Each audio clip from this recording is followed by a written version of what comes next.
What's up, fellas, ladies, whoever may be here today or not? Oh, I saw that it was time to start and I hadn't fully finished setting up yet. So now you guys get to join me on the struggle stream. So let's get this started. Audio levels look good. Let's get my monitor here set up. How's everybody doing? Okay, right. Earpiece. All right, let's see. Hit there. There we go. Plug this in because it's about to die. Earpiece. Oh, that's a bit loud. Let's switch over to AirPods. Phil, hey, what's up, man? There we go. I'm in my ear now. Okay. There we go. Cool. All right. I see you. Okay. So, we've got some bone broth to make. All those beef bones. Got leftover from making steak. All sorts of good stuff. We're going to do some dishes. Fix a little oopsie that I made, making some risotto. So I need to remake that, fix it. So just hanging out, watching Scooch's live. Who's Scooch? And thanks for coming over, Phil. Appreciate you. Let's see. Yeah, let's start with washing that pot.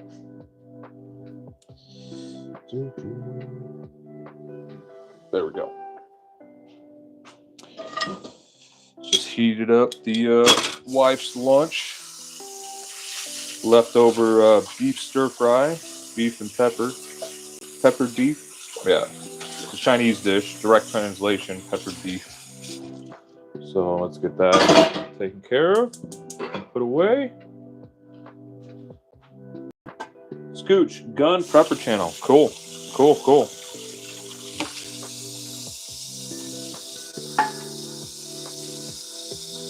Seriously, Phil, you've got to get the most valuable mod award of the century. You're always around when we need you.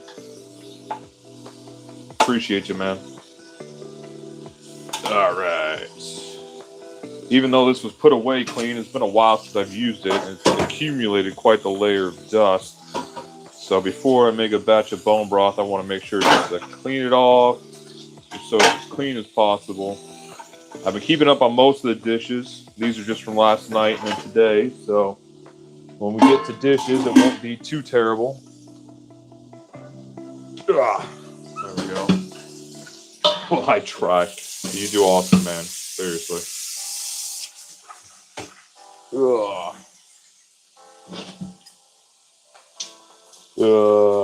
There we go.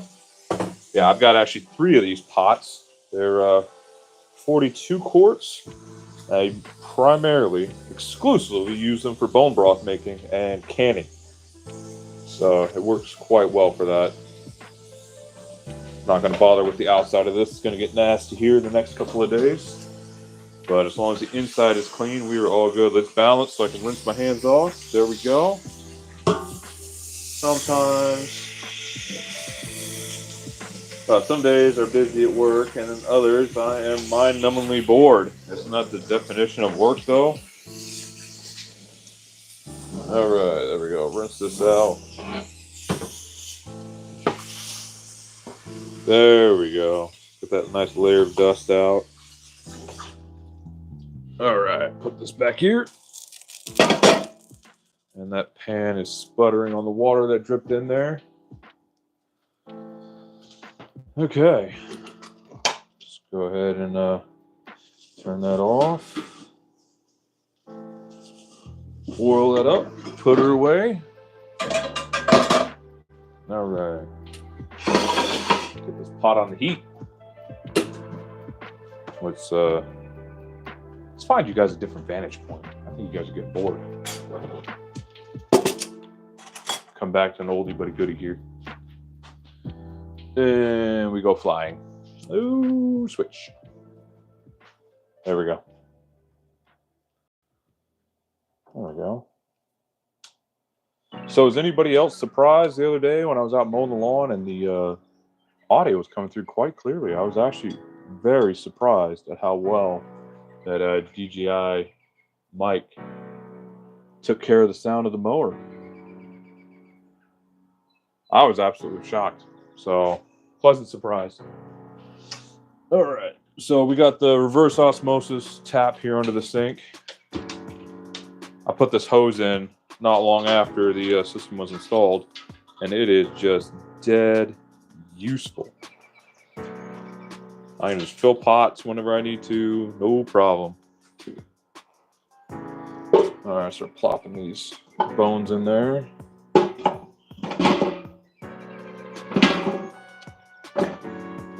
Good amount of bones. And I've got all the leftovers from steak and stuff like that down in here too. Pretty much just all of the leftover beef bones that we come across. Some of these I could use for making soup, but we'll just use it to make broth. And after this boils for a couple of hours, I will peel that beef off, save it for a braised beef dish. It'll be absolutely delicious. All right, there we go.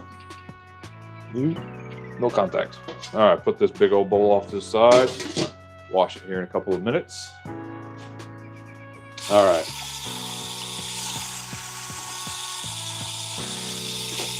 Give me just a second. I'll show you guys how full this pot is. First, where'd my vinegar go? Here we go. Get a load of that sediment right there. It's homemade apple cider vinegar. Yeah, just put about yay much in there. Put this back where it belongs. And we throw a tad bit of salt in there. And then for the resistance, some whole black peppercorns. Oh, there we go. And that's it. Now, this is going to boil for about 3 days. And it comes out with the richest bone broth ever. And then I'll boil it down and concentrate it and then jar it. So we're about, yay high. This pot about that full of just bones. So not quite 2/3, but a bit over half. We'll let that fill up. There you go. I'll give you guys a visual of what I got going on over here. So I'll just let this run. I'm not going to turn the heat on yet. I don't want to melt my tube.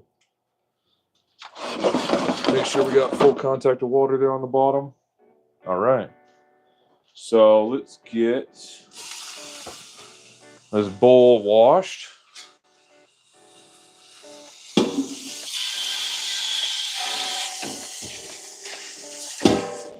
So what do you guys all think about the mowing live stream? You guys want to see more yard work type stuff, or should we stick to domestic house husband tasks? Any thoughts, opinions? I'm open to either. Of course, we'll figure it out how to get it a little bit more steady if you guys want to see more yard work type stuff.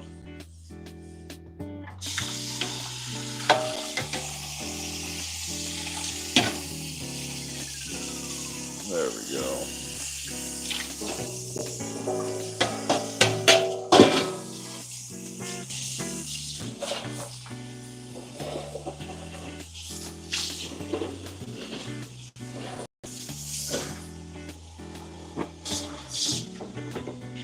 All right, there we go. Oh, kimchi bowl is almost clean. A little bit of residual soap down here. There we go. All right, that'll be good. I actually found a brown recluse in there when I pulled it off the shelf. I'm kind of surprised to see that. Let's get this sucker nice and full. Take a look at that. That's actually a pretty good stream coming out of there. And that's just running off tank pressure. That being said, I've got the tank up in the attic to give us better pressure. I got a 3/8 line coming down that reduces into 1/4 inch for all the delivery runs. We've got a run here under the sink. I've got a run going to the fridge. And then I have a run going all the way to the other end of the house on the second floor to our room because I don't feel like walking all the way down here to refill water all the time. So I figured that'd make it easy for the wife, easier for me. And it's worked out pretty darn well. Grab one of our handy dandy little clothespins here. See if we can keep that on there. There we go. There we are. All right, now we can get that heat turned on. Turn it on medium. A lot of times I'll run this on the outside propane burners. And man, that rips and roars. I've actually ruined a few rounds of bone broth because of how well that burner works. All right, switch the AC on because this is going to put out a whole lot of what you call it, humidity. Turn the gasket on the floor. All right, so we're just waiting on that to fill up. Put that over there. Let's see, clean up a little bit of this rice here on the counter. But yeah, so what's everybody got going on?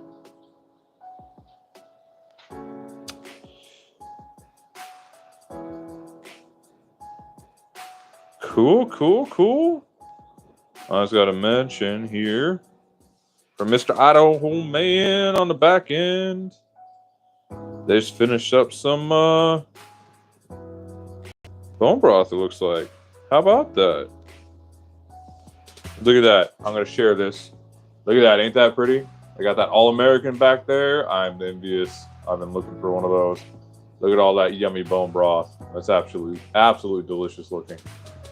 Properly labeled. No bands. I love it. Very professional of Mrs. Idaho Man. Oh, man. I just have to respond to this. Wow. Wow. Looks great.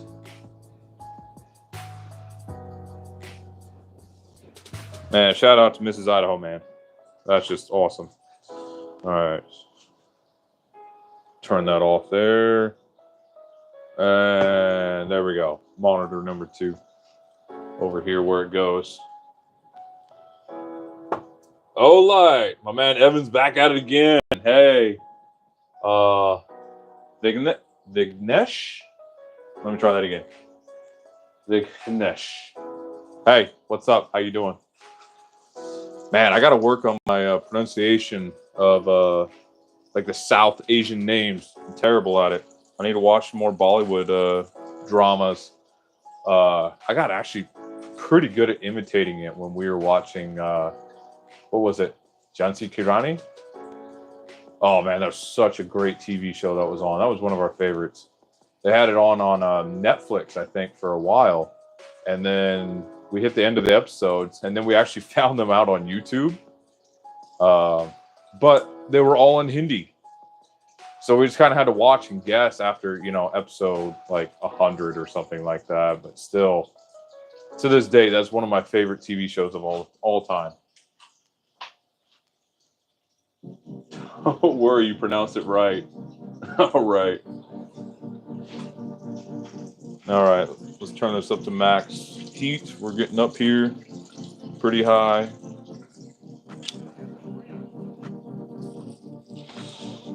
A lot of people worried about dirty bones and getting the scum out, but the way that you do this, so like the Asian way, right? Asian way of making bone broth, or Korean way of making kumguk, or kumguk, yeah, like a beef soup. You bring it all to a boil. You take all the meat out and the bones out. You'll wash them, and then you start all over after you dumped out the initial run. I'm not a huge fan of that. It wastes a lot of water, especially using the reverse osmosis to get things going. I hate just dumping it out. So what I'll do, and it actually gets pretty close, you let it boil, and as that scum layer forms, I use a pretty fine sieve, and I just sieve it out. It's not anything too crazy, but it works. It gets all the leftover blood and whatnot from the meat and the bones out of there. And whenever I did it, my mother-in-law would turn her nose at it a bit. It's like, oh, how could you? But It always turns out good. She never complained after it was done. But yeah, so at this stage, you don't add anything. Just the vinegar, salt, and black peppercorns.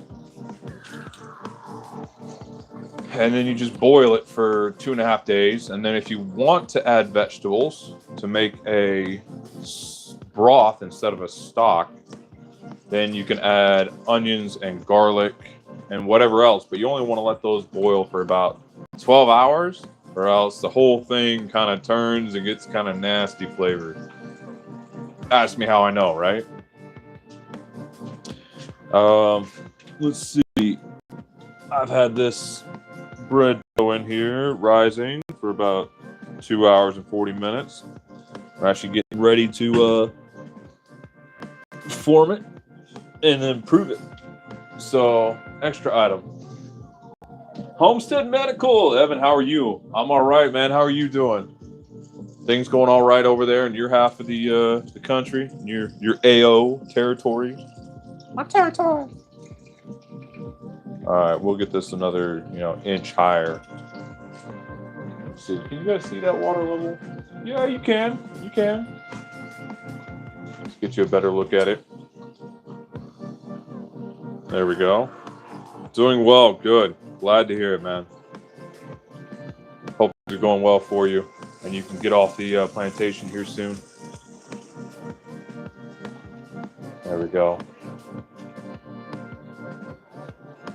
Yeah, I left the valve wide open on the reverse osmosis this morning because I knew I was doing this, and it's still pumping strong. I changed out the pressure valve with the automatic switch because that one was cutting it off at like 25 psi. This new one will actually cut off at 45.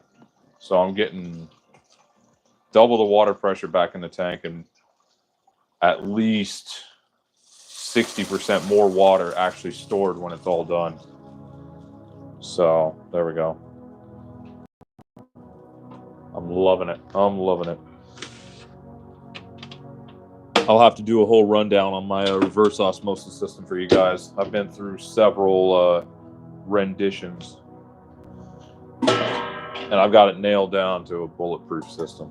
All right, so we'll cover that up.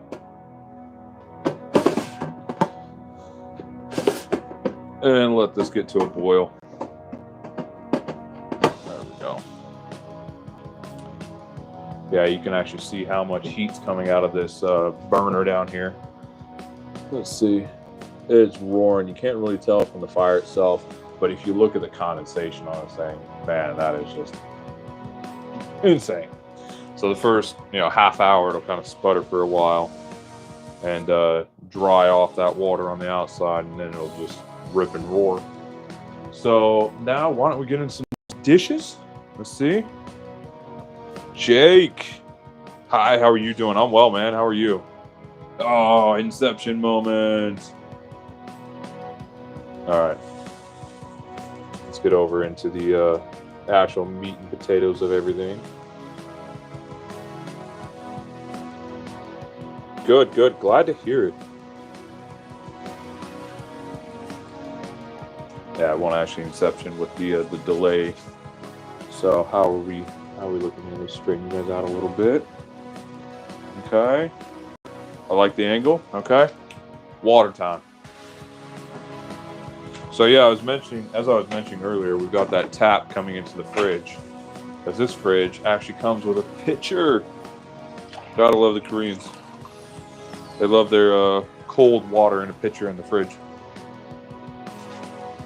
So this one has the option of the normal fill spout, or it has this pitcher, and they're both inside, so they don't get all nasty and filthy. Yeah, Samsung did right on that one. Oh, there we go. So let's dry our kimchi bowl here. Put this away. Now that we're done with it. Yeah, I was digging through the deep freeze and I realized that we were running low on steak. It's a crime. Not super low yet. We do have a lot of ground beef left, so that just means probably next month, we're going to need to get another half steer. So I need to start cooking a whole lot more ground beef. Speaking of which, this should be thawed. Yep, that's nice and thawed. All right, we'll put that in the fridge. I'll cook that up later. That's how I thaw my meat right there. Just put it in a tub of warm water. I do not have the foresight to thaw meat a day or two ahead, especially in these big packages. And when you need a steak and you need it right now, biscuits are done. This one right here, see, we got a little T-bone. This was frozen solid 30, 45 minutes ago. And now it's just thawed. I'm going to leave it out on the counter.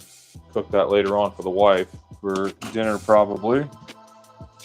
Oh, we can dump out that water. And get our hot water rolling. There we go. I don't know about you guys. You guys ever have those days where it's just like no coffee, no amount of coffee is ever enough? On my way to the gym this morning, I picked up a 20 ounce from the gas station because I was out of my cold brew. And then I had some espresso with the wife when I got back. And man, I've just got the hankering for coffee all day.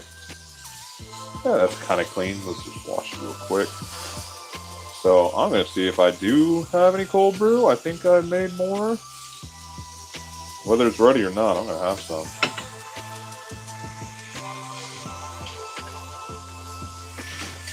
There we go.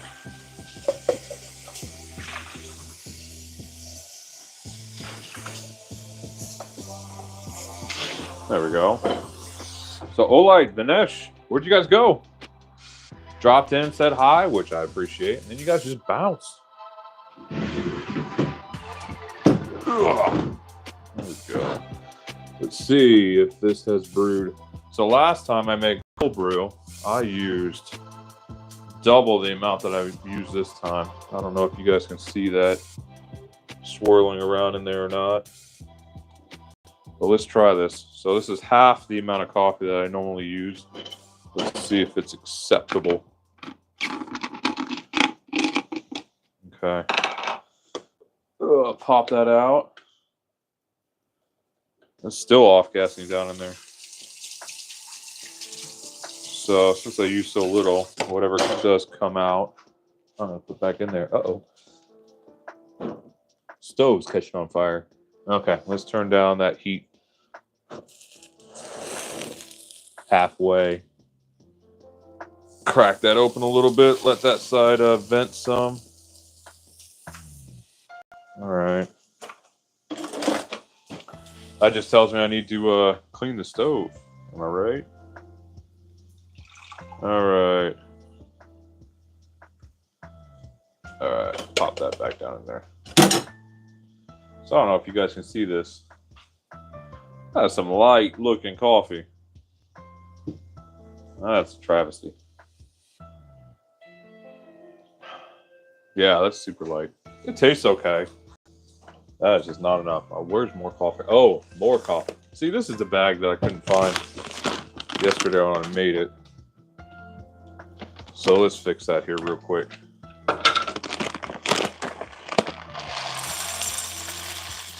Yeah. Looks good. Passage. No, it's like light bean juice. Water. Ugh, no.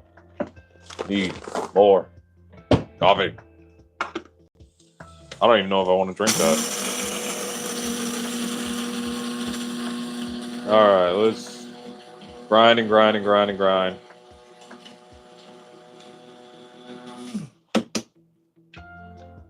If it's not strong enough, put hair on your chest. It is not.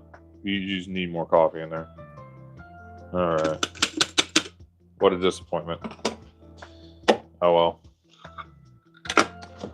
It's the last of a light roast anyways. So it's half light roast, half blonde roast from, let's see, the Roastery Coffee Company of Kansas City, Missouri. All right. Oh, you know what? I need to get in there.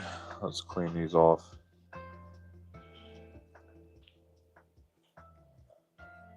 All right. Mix that up. Woo. There we go. Now we'll just top her off. And stick it back in the fridge, and hopefully tomorrow morning I will not have a cup of disappointment.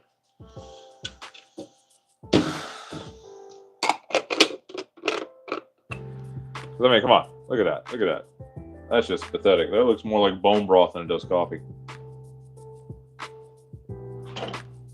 There we go. There's my pre-workout for the gym. Tomorrow or Friday or whenever I get back to the gym. Yeah, speaking of which, I totally wrecked my chest this morning. It's all bench press.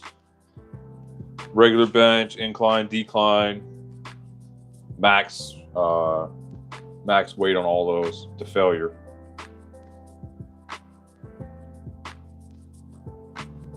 Would have been great if I had a spotter.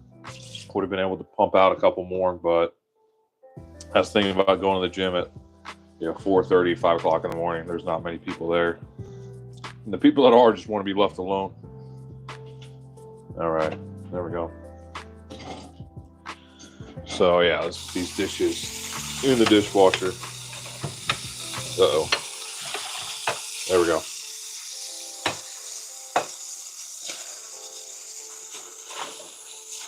All right.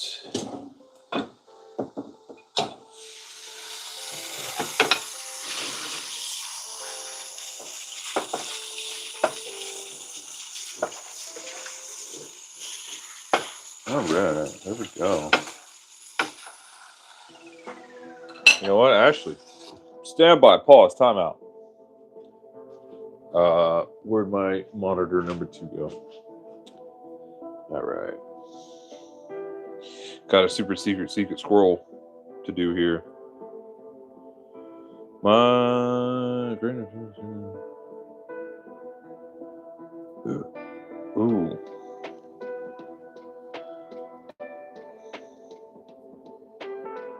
Wow. My great entertainment is getting to watch the dreadlocks hippie gay pastor yelling at the burn in hell protester guy in the corner of my coffee shop. 2 losers both successfully getting under each other's skin. Oh, that's hilarious. We're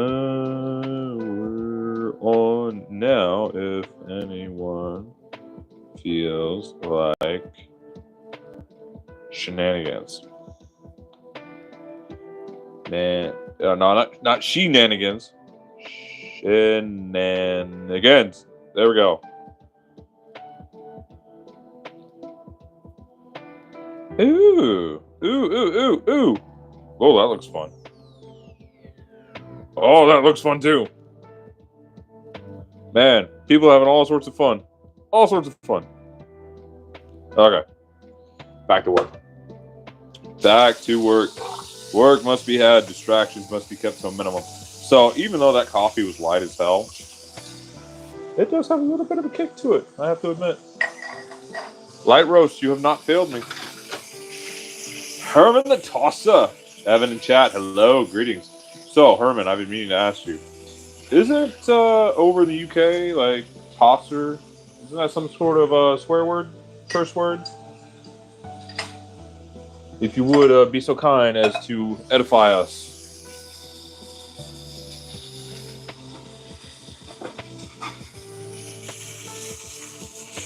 Or is that wanker? I can't remember. We're both? Means wanker. So is that wanker as in like beating your protein? Or what does it mean generally? I have a fascination with curse words from other countries.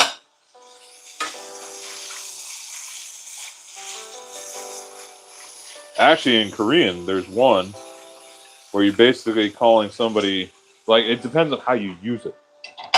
It's seki.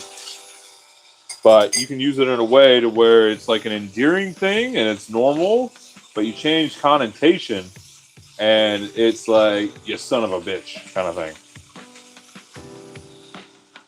So it's actually kind of interesting to watch. Usually as a mild insult, tosser and wanker are about the same. Okay. So many dark roasts are bitter because the dark roast, whoa, hey, what? Oh, SOE is blind. Man, good stuff. Well, let's see, where was I? What was I thinking? Like whacking. Gotcha. Okay. So many dark roasts are bitter because they roast dark to cover the bad coffee beans. Very true. My wife is a fan of dark roast coffee because she likes the more intense flavor. And she always, she could tell the difference between a good bean or a bad bean, regardless of the roast. I mean, she's got a very sensitive palate. Ooh, okay. Stand by now. Stand by. But yes, I do know what you mean. I know exactly what you mean there. Okay, yeah. Ooh, man. Look at that. There's been a clean spoon hiding underneath there for who knows how long. Clean enough. Into the drawer it goes. Let's clean this off. It's amazing how dirty this gets, and all you ever do is put clean dishes over the top of that. The bottom's fine.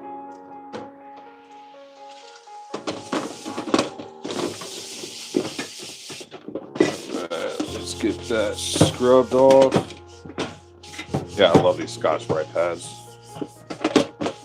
Half the time I can never remember what they're called, and I always call them Brillo pads at first. So I was like, wait, no, that's the wrong one. Definitely don't want to be doing too many dishes with a Brillo pad. Although that was my parents' favorite.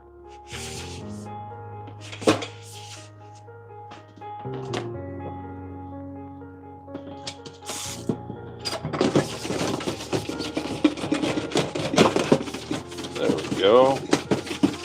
Okay, so the stove has ceased catching on fire.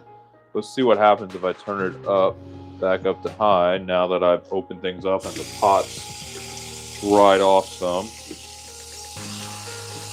Alright. I'm going to set this over here to the side to drip a little bit. Smack it off a couple times. There we go.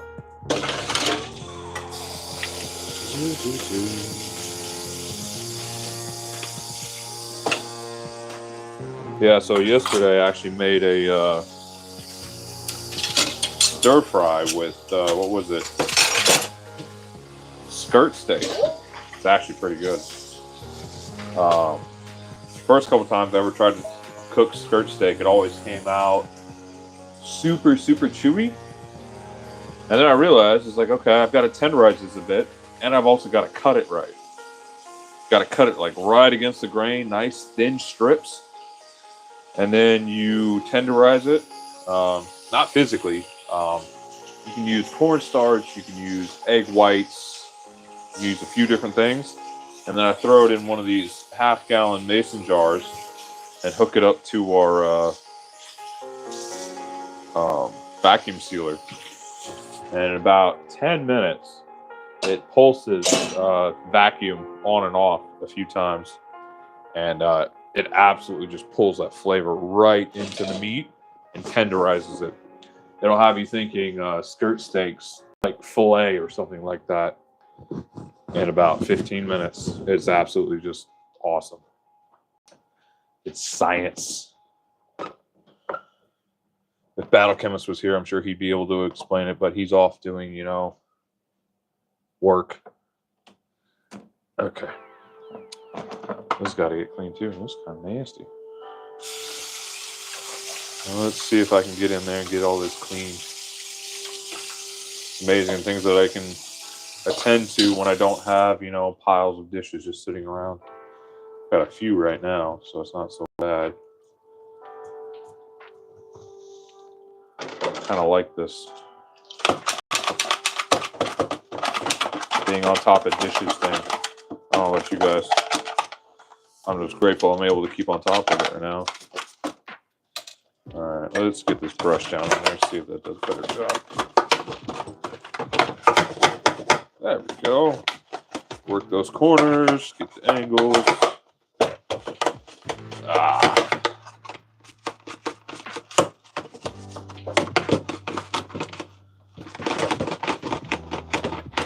So Herman, what do you think about the latest news out of, I believe, the EU?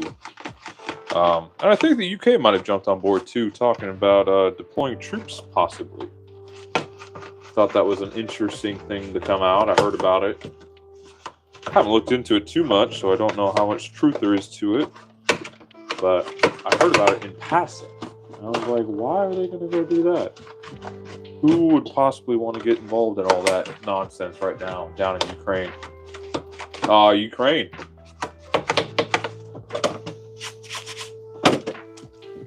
Maybe it's just a publicity stunt. I don't know.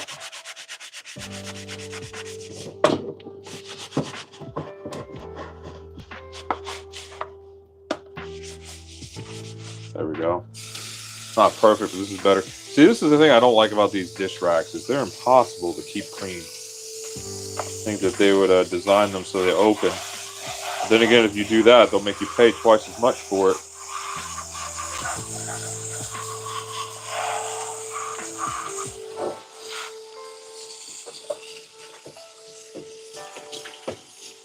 There we go. All right. Slap that back on there. Okay, so with the heat back on high, we have not caught fire to the stove yet. And the outside of the pot is drying. Okay, we're starting to gain some heat. Wonderful. Okay, so these have been washed. They can come over here.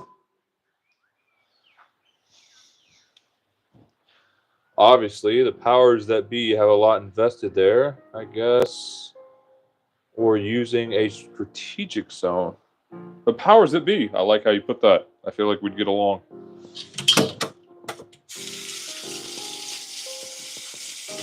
There we go. Yeah, they've invested an incredible amount into that region. And it's like, I get the party line about preserving democracy, but what democracy? Was it really even a democracy before we went and, screwed around over there and changed things up? I don't know. And at the same time, it's like, I don't know. I'm not sure where I really line up on this stuff other than it's not in my backyard, so why do I care? I don't know.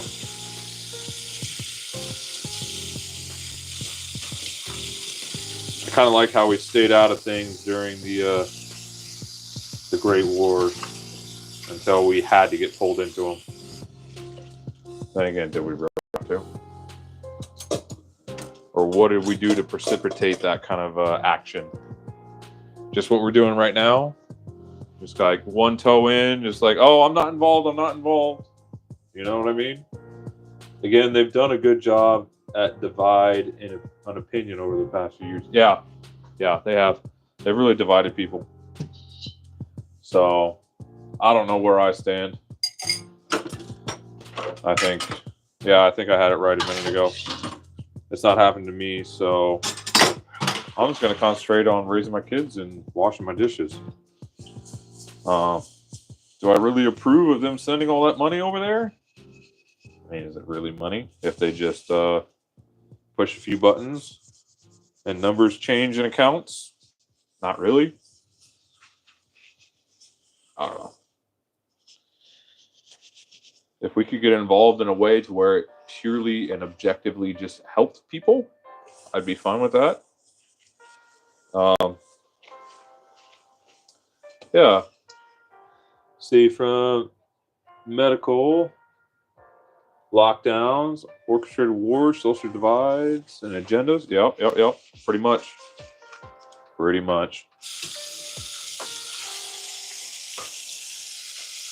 So it's been a few days since I've done a whole lot of dishes, so bitch mittens are not on today, you guys.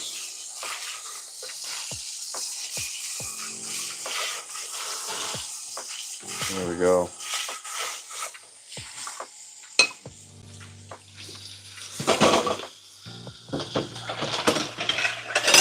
Let's grab the silverware before it just falls everywhere.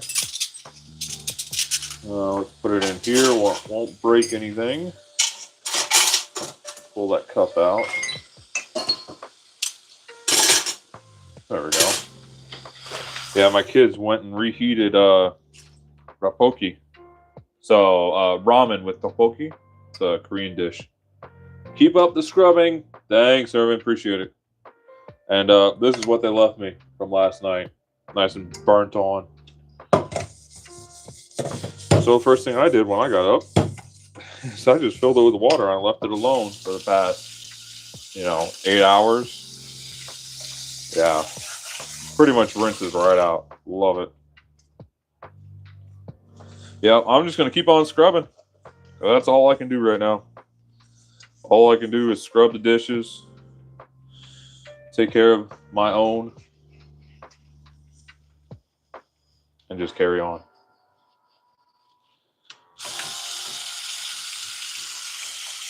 Oh, there we go.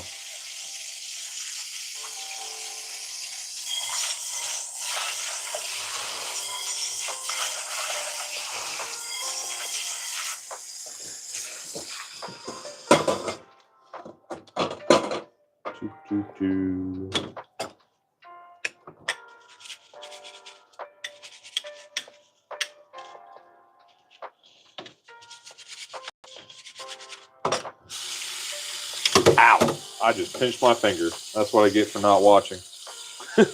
What I'm doing, half looking at the chat, seeing if anything's going on, half thinking about, what I was saying and listening to it in my other ear at the same time. I just pinched myself. Yeah. I had anchovy flavored ramen noodles for lunch. Added some tiny shrimp for fun. Oh, tiny shrimp. Like actual shrimp or like what's it called? Sojut. There, I show.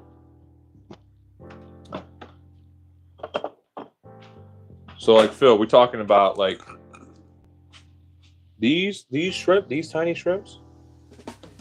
These are actually fermented shrimp. Wow, that's getting strong smelling. They just age them in salt basically, and you use it for a seasoning. Ooh, that tomato paste is gone funky. Time to throw that out. Into the trash it goes.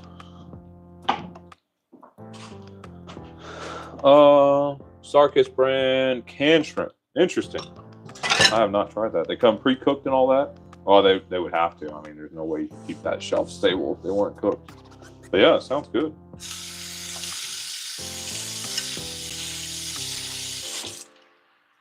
Yeah, it's pretty amazing what they can do with ramen these days. What brands of ramen do you normally go for, Phil? Mold on the ceiling, Justin. Carol, you were actually incorrect. That is a combination of grease and dust. I have a hood vent that I need to install. It's been sitting over there for about 2 years now. I have yet to install it. I think I'm getting wrapped up with the idea of the project, how to get it done properly. And so I'm just stalling on it. I got to drill a hole through the wall, not that big a deal. Header above the window, not that big a deal for the vent. My main pause is how to get electrical from the panel over there up to there. Because there's power there now for the light, but the light's controlled by the switch over here. But I don't want it to be ugly. I don't know if I can get the power up and over into there without tearing holes in all the walls or running it outside, which I don't want to do that. And I don't want to run it on the inside of the wall because that just looked tacky. So, yeah, I'm not sure what to do on that one. So, Justin, if you could give me some advice, man, I would appreciate that. I'll clean the ceiling. I just got to get to it. And it's popcorn too, so it'd be kind of a pain in the dick to clean.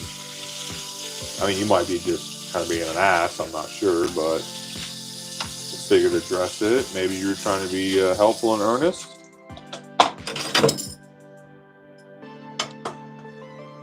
Hide the power lines in the cabinet. Okay, that's not a bad idea, Phil. So give me a sec. Let me dry my hands, and I'll show you the situation. See if we can figure this out.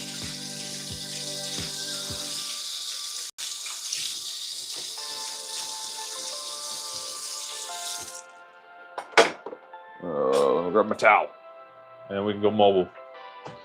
So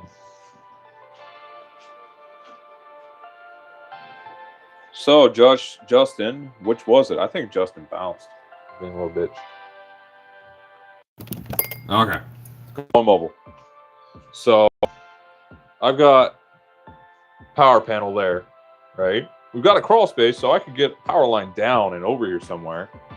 I've also got this outlet here, which I could tap into and pull power line up into this cabinet bay, go up the back, and then over top here. Just run it here on top of the cabinet, pop it in. That's not a bad idea, Phil. I like that. I could also do it from this side as well, which would be fine. That might be a little easier, just up, and then I could pop into the back right here, you know, or I could pop out the back of that side too. That could work. Phil, my wife will love you for this. Just let me show you. My busted floor I gotta fix. So we picked this vent up, this hood right here, from Home Depot. You know, clearance, obviously, like half price. And it's just been sitting here. I mean, I can't return it. It was final sale. Remove molding and trim and hide inside. I don't even have to remove the molding. Yeah, I think just popping it right back in there and then running power from here up, you know, put an outlet back there, and then I'll just run it up the inside of that cabinet and then out the top right there, back in that corner. But yeah, man, Phil, genius. Just tells me I should have consulted you guys on this 2 years ago when I bought this. There we go. All right, we'll check our angle again. Yeah, I'll have to get that underway. I know the wife will be happy. And I'll have to clean the ceiling, of course, and all the cabinets. They've all got a layer of grease and dust on them. Years in the making.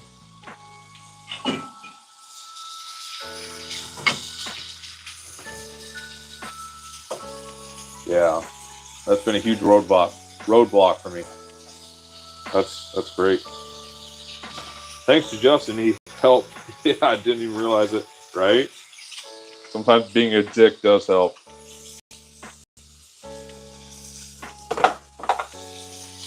Yeah, see, one of my problems, right, starting on projects, it's just that mental barrier. Like, I see a problem, I don't know how to fix it, and so I just avoid it.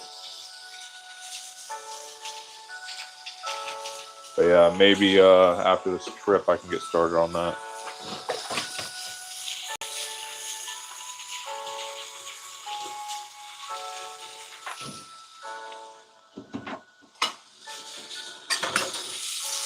Oh, there we go.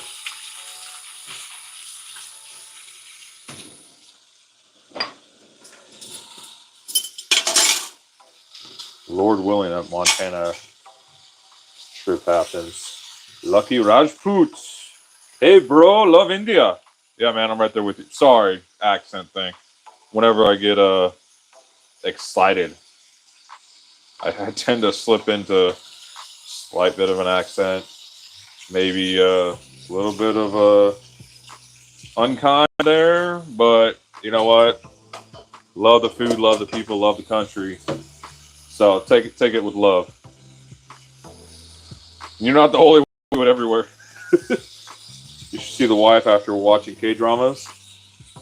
I'll kind of, you know, poke a little fun at the short people of the world.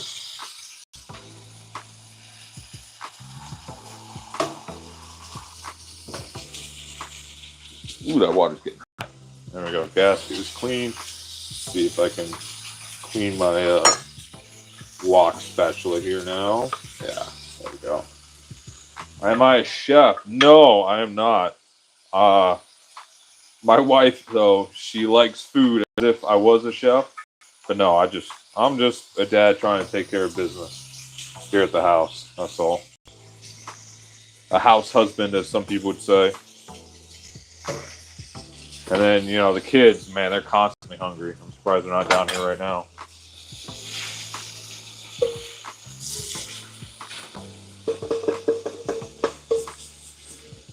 Ugh.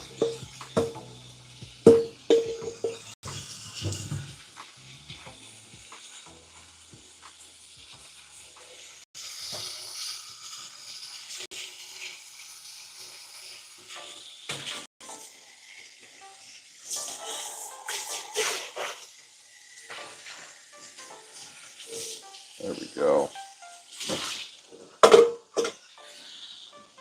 Okay.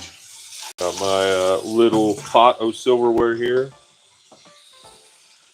Where'd my compost bin go? Here it is. Dump this out in here. I can go out to the garden.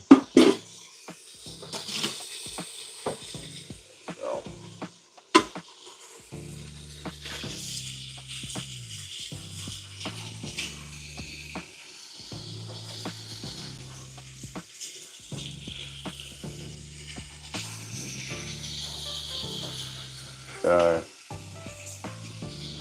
Get these knives clean. My kids tried to do some dishes the other day. I told you guys about that while I was mowing the grass. Half of them are still covered in grease.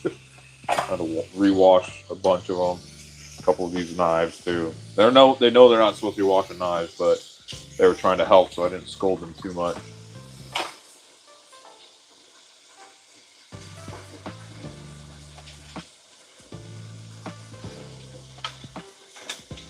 So, Lucky Rajput, you still here? Is there anything that you or any of your fellow countrymen or women would like to see? I've noticed I've have quite a few viewers from India popping through. Thought that was kind of cool.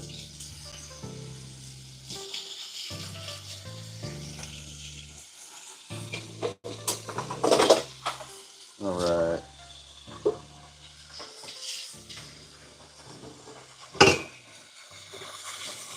It's a knife, right? We got a few of those. But yeah, that one actually the mother-in-law brought. I think her oldest daughter, who is a chef, got that for her from the restaurant supply warehouse, this type of thing. She got two of them. And even though they dull really easily and I have to sharpen them a lot, they're so comfortable in the hand. And even though my mother-in-law moved out, she left those behind, and I use them all the time. We'll have to get some knife sharpening on one of these streams or videos going on here soon. I pretty much got to sharpen them all at this point.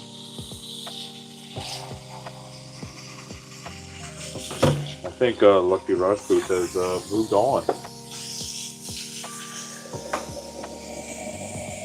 Alright, soak some of this glass stuff. Alright. I've got one more tooth glass here that needs washing.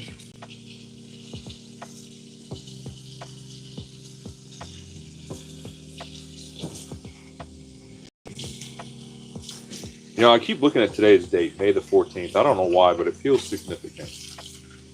Just something I've been thinking today. I can't get the date out of my head. I keep looking at it and it's like, okay, there's something I'm supposed to remember today.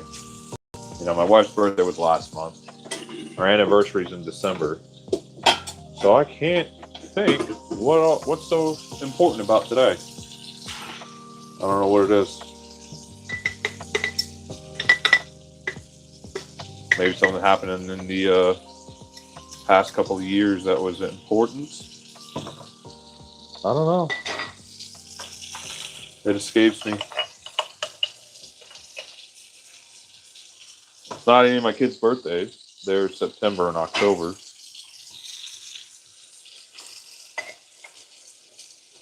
Yeah, beats me. There we go. Put those down in there.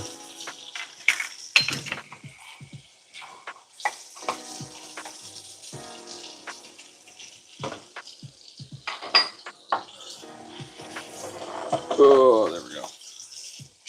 Back Creek Homestead. Good to know I'm not the only man who washes dishes, right? Oh, man, Phil, you were too good. Let's see. India Bands, LTTE. No idea what that is. 1992, establishment of the State of Israel. Okay. 1948, U.S. launched Skylab space station. 73, the Warsaw Pact. 55, the Netherlands surrendered to the German forces of World War II.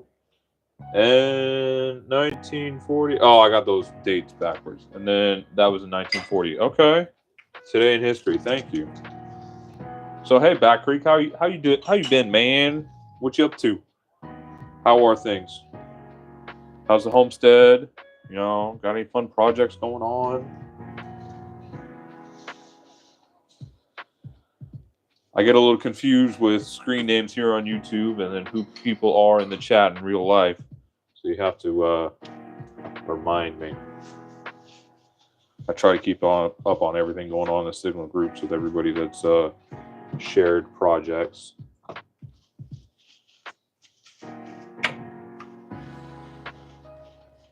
I say real life, like any of us have met in real life. Only met one person from the Signal chats in real life. And that was only, you know, a month ago. No, I take that back. Cody was in the Signal chats for a couple of hours. I met him too. So 2 people worked on the, is that garden or garage? It's being hidden from me there last night. Either way, cool. The garage I need to work on, as you guys saw in the lawn mowing stream the other day. And the garden, man. Well, we'll be meeting at the end of the month, good sir. Battle, we were just talking about you. Don't you, sir, me. I wash dishes for a living. Oh, man. But yes, Lord willing, Battle. Lord willing.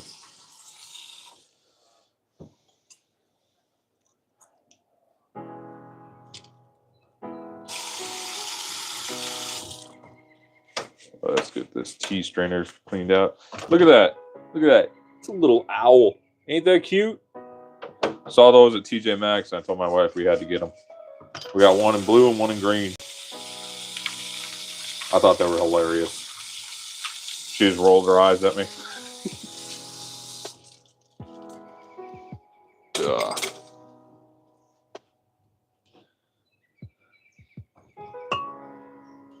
Sir, yes, sir. 07.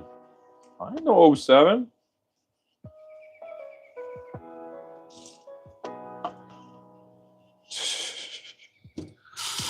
Alrighty. I think our pot of bone broth there might be getting close to boiling. I got to turn it down a little bit. The oven or the stovetop there is starting to smoke again. Caught fire a few times already. 07 is the only way to salute without the emojis available. Interesting. Gotcha. Coffee mugs. I found this one over there behind the vegetable rack. It's amazing how things just kind of fall off and get lost when your dishes are piled up taller than your gun. Ugh. All right, there we go.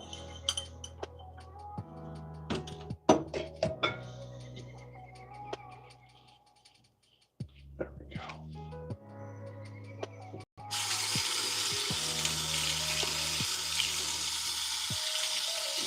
Idaho man, yo, what's up? We were talking about you earlier too.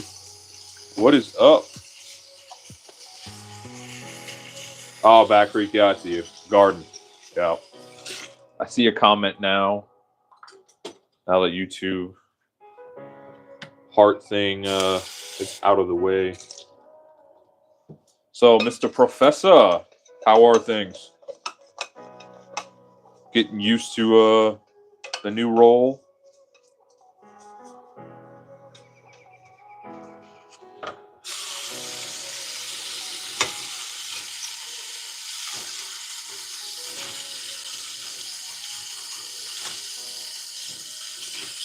So, I saw that your Mrs. Idaho Man finished up some bone broth recently of her own.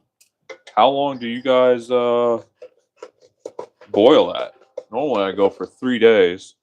Try to follow the what was it? Let me think of the name. Damn. Now I got myself in my ear. I don't remember. Fuck. Yeah, there's what's this guy? Big into the naturalistic, self-care stuff. That's a whole diet that he pioneered. I can't remember his name. Streamer Brain, right, Battle? No, I can't even remember his stuff anyways. So, can't blame that. Yeah. The wife would remember if she was here. She's good about stuff like that. But yeah, they talk about boiling it for like 2 to 3 days. I just went on 3 days. Yeah, 3 days. Right, Idaho. Yeah. Yeah, they have a local chapter here for that organization. We've been a couple of times, but it's all the way on the other side of town, and I don't feel like commuting with those hippies that often.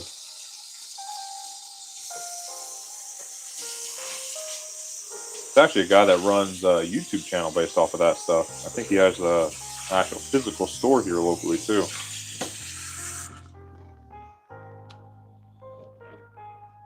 So let's see, I'm avoiding riding my moto, even though the weather's awesome, trying to let my thumb heal. Hurt the joint a few weeks back and healing slowly. Man, Battle, that's rough. Why 3 days? Does it not fully extract in a few hours? Well, Battle, the thought process, as I remember it, is that over those 3 days, you unlock more of the minerals from the bones themselves, and that'll get extracted into the water. I've noticed that myself because, after, a day, the bones are still hard as ever. But after about 3 days, they get soft enough to where you can crumble them in your hands, even big beef bones. And it just seems like there's more nutrients in it. I don't remember anything to back that up, but yeah. So, man, why can't I remember that? Something Price. I don't know, I keep thinking Gerson in my head, but I know that's not it. Okay, I can see that. I was thinking it was more for the marrow flavor, but the mineral extraction makes sense. Yeah, it's all the mineral extraction. Getting the absolute most that you can out of the bones. And then after that, I just crumble them up and feed them to the dogs half the time. Half the time it goes out to compost, and then they go and, eat it out of the compost. But, yeah, I'll feed it to them, and they love it.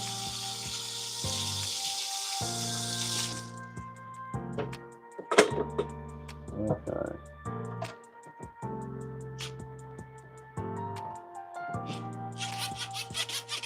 It's not Fisher Price. Good Lord, what is it? Weston A. Price. There we go. Weston A. Price. That's what it was. There we go. My brain's kicking in a little slow. Need more coffee.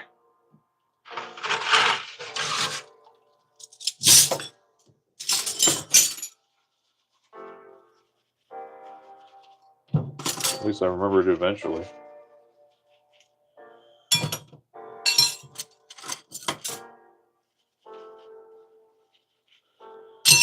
All right, let's get these chopsticks out of here because they're a pain in the dick. There we go. I wonder if a splash of apple cider vinegar wouldn't cut that time down significantly, since it would help break down the calcium carbonate bone structure quicker. Yeah, Battle, I put some in there. It's homemade ACV, so I put in a bit more than normal. They recommend a couple of tablespoons in a normal size pot. But since I'm using a big 40 quart, I put in maybe, half a cup, 3/4. And my vinegar is a little bit weaker than the normal store-bought stuff since it's homemade. And I didn't use any artificial yeasts when making it or anything. So it comes out weaker, but it has such a nice flavor to it. Oh, there you go. I'm just thinking my chemistry stuff. So you're already on it. Yes, yes. So we add some apple cider vinegar, a little bit of salt, not too much, and then whole black peppercorns in the beginning. Now, if you want to take that broth and turn it into a stock, the beginning of day 3, so day 2 and a half, you add what's called your vegetables. Generally onion, garlic. If you want to add carrot, you can. I find it's too sweet, kind of makes it taste weird. And you let that boil for about 8 to 12 hours, and then you got to get those vegetables out because it'll give it the weirdest burnt onion garlic flavor in there, and it's actually kind of nasty when you let it get to that point. No celery for the broth. Yeah, I mean, you could use celery too, but you want to save all the vegetables for the last 8-12 hours. Yeah, so right now it's just the meaty bones, and about an hour into actually boiling, I'll take the bones with meat out and strip the meat, and I'll use that for a braised dish. You could leave it in; it's fine. It makes it very meaty. But I like to use the meat and not just waste it. I mean, it's not really a waste. I mean, the protein isn't really water soluble, but you'll get a lot of protein in the broth if you leave it in there. But we just prefer the flavor not in there, and then we can eat the meat, and it's nice and tender and juicy. So you just got to keep an eye on it for when it braises just that perfect amount and falls right off the bone. You can eat it just like that with a little bit of salt. Man, that's good. Making myself hungry again. Back Creek, more coffee just ran out here, man. That's just such a travesty. So yesterday I used the last of a coffee bag of a light roast to make some cold brew with. I only had enough for about half of what I normally put in there. And earlier I was sorely disappointed. It tasted very watery. So I added some more of a blonde roast in there. And Lord willing, tomorrow I'll have some decent coffee sitting there. See, Battle. I'm just thinking of the standard 3, carrot, onion, celery. Yeah. Yeah, we leave the carrot out. It's way too sweet for our liking. Now that we've really cleaned up our diet, everybody is super sensitive to sweetness, especially the kids. And I never realized how sweet carrots were growing up until we did that. And it's just like overpoweringly sweet. And it just alters the flavor of the stock a little too much. But you leave that out. You put in, whole, like in that size, I would put in probably 2 heads of celery, 4 heads of garlic, and 3-4 onions. Just cut about halfway through, so it's easy to take out. And oh man, that'd be perfect. That's probably all I put in there too. That'd be pretty darn good. All right, those are dishes. Let's see what else can get washed. I've got 1 cutting board to wash here, so I did the rest before. And if you guys have not thought about this before, the one thing I hate about cutting boards the most is when they slip around on the counter. So I started using these anti-slip mats. I just keep a couple of them down in the cupboard, and I throw one of these underneath the cutting board, and it's just awesome. It's just awesome. Stops it from moving around. I can do all my heavy work on there and not even worry about it in the slightest. It just doesn't move. So butchering or massive piles of vegetables, whatever, kimchi making, all good. All right. There we go. Get this cutting board scrubbed off. Used this a couple times for meat yesterday, and I didn't wash it. I gotta scrub it down real well. Not because I'm worried about the bacteria or anything, but just to get the meat chunks off. And these metal scrubbies are awesome. All right. And even then, there's still some on there. Go back for round 2. There we go.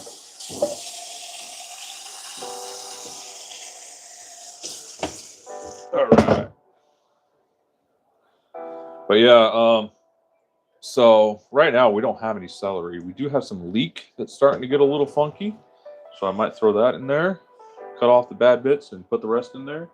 That'd be a good alternative to celery, just because we have it already. But if we make it to the grocery store, then celery it shall be. Because it's kind of a little wipe down, get the debris off of there. Okay. Let's drop that down in there. Okay, so get some of this trash and junk that can get thrown out. So that is dishes done. I just got to clean the sink real quick. Close these doors so I don't bash myself on there. It goes up there dry. Let's spray the sink down. Get all this junk out of here.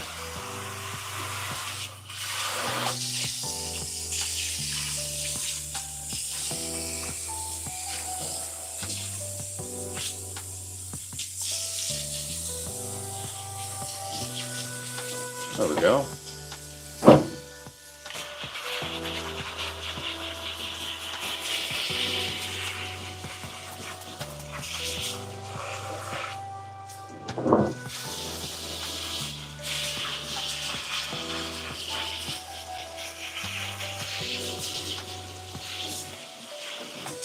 All right, let that water run for just a minute. Wash down any grease, particulates. Dump our little strainer into the compost. Another disposal just in case. And let the hot water run. All right, there we go. Oh, I take that back. I found one more thing that needs to get washed. There's a jar randomly sitting over there. Ooh, extract. There we go. Mr. Landfill, I am back. Back again.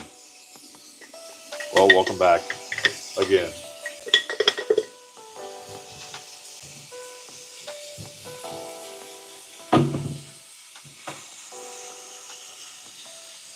We have returned. Oh, come on. Okay. Right. Might as well just get this done.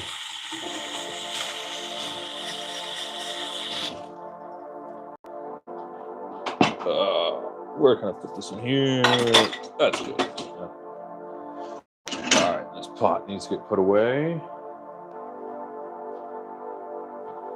Dry things off a little bit.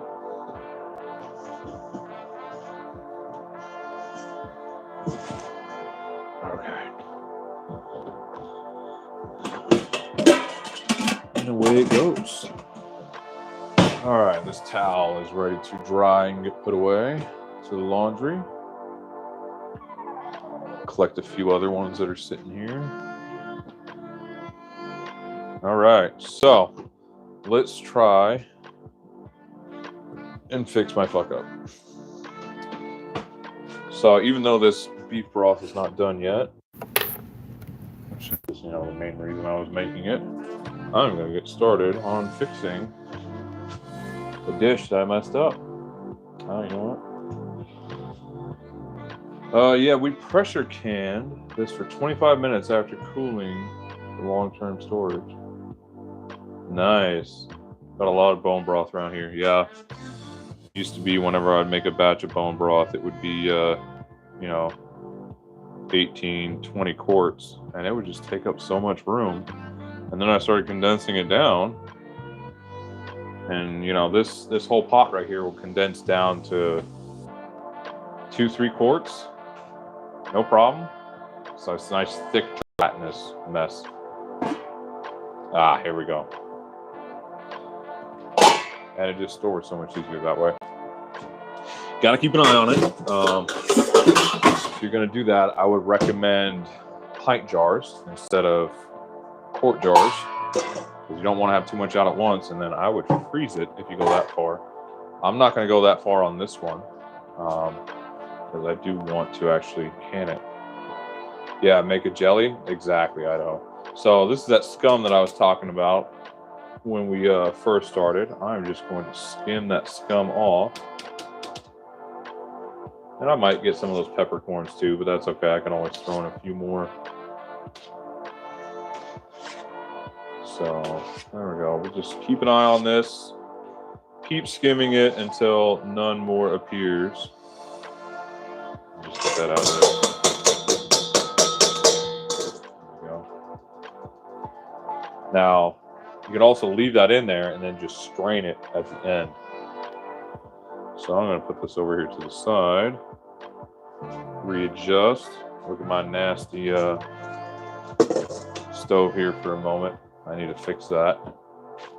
So I had made a risotto the other day, and I overestimated the amount of powdered mushrooms that I was putting in there, and it left it with a really nasty, bitter flavor. So I told the wife I was going to fix it, so I didn't have to throw it out, and so I didn't have to eat it all myself. And so here we are. Grab this pan out. Okay. There we go. Hide that nasty sink. All right, and where'd my lid go? Okay. Let's put that up there. Let's grab out the rest of that risotto, leftover risotto. It's a beef and mushroom risotto. Okay.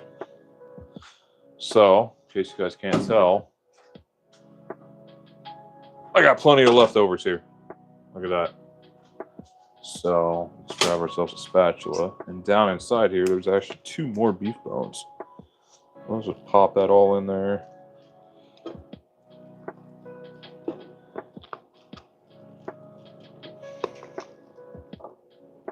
There we go. Let's try not to make more of a mess than we need to. All right, there we go. Scrape the rest of this out of here.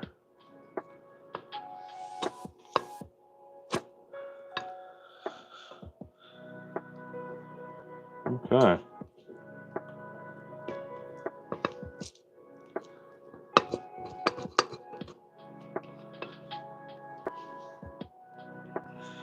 It also didn't help that I was using short grain brown rice. So it took forever to cook and it ended up undercooked. So I've got more rice here, pre-cooked, slightly overcooked, and that'll work. So let's reheat that. Okay, so let's get these bones out. So here's one T-bone, and that can just go right into the bone broth. Let's grab this other one out. Try to get as much of that rice off there as I can. And there is the other. Into the bone broth it goes. Okay. See, there's a slab of meat there. All right, I think that is it. I think it was just those 2 bones.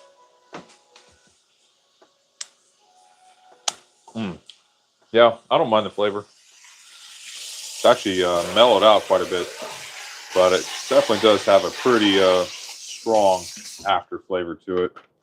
Leave that there to soak for a minute. Oh, I need a new towel. New towel. Okay, so I'm going to add some more water to this.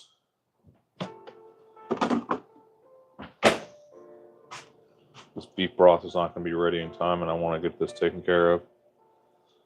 So we'll dump a bunch more water into there. Turn it on low until I can get this all incorporated. All right, we'll just mix this in.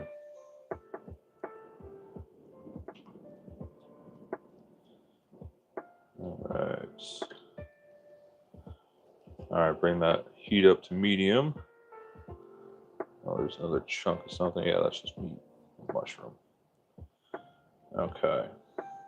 No, that's not. That's a piece of bone, it looks like.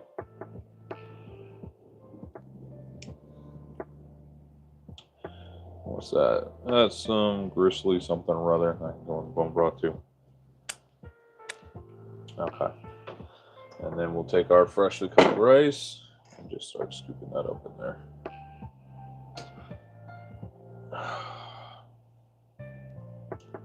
Come on, there we go. It's actually still warm. Cooked it like 2 hours ago. Dilute that flavor some. And then I'm going to cheat here a little bit in just a minute. All right, let's start with that. That's half that pot. All right, let's leave that there. Work this in.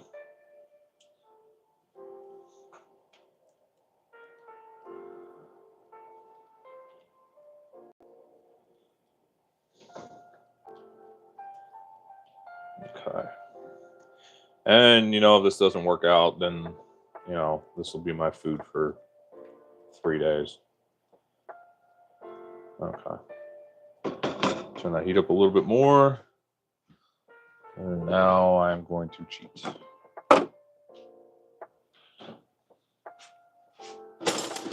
I don't feel too bad about using this stuff. We've had this in the house for 3 years or so.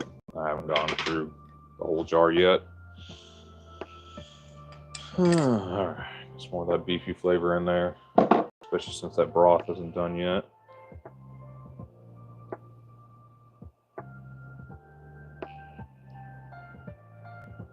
Okay. Looking nasty, but still tastes like fire. Yeah, that's just because the fat that's in there kind of comes to the surface and makes it look all soapy.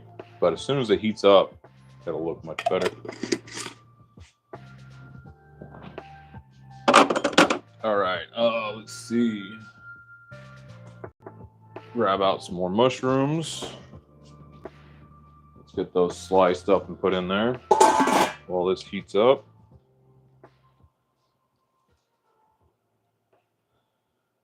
Some big old mushroom chunks in there. Okay. Let's come over here. All right. Grab out our anti-slip pad. But yeah, so like this board's got a little, cutting board's got a little bit of belly in it. So it rocks and it slides around super easy. Slap that down underneath. Now it doesn't want to go hardly anywhere. Love it. Okay. So let's grab our knife. Sharpen that up a little bit, or hone it rather. This doesn't actually sharpen it.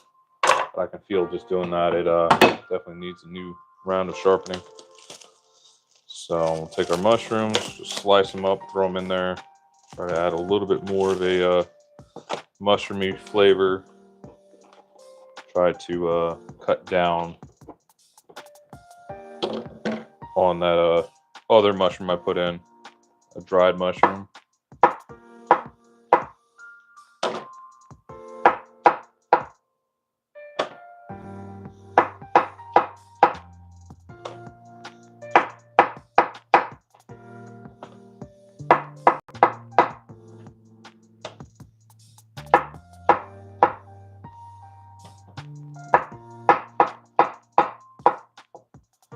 Try to vary the size a little bit.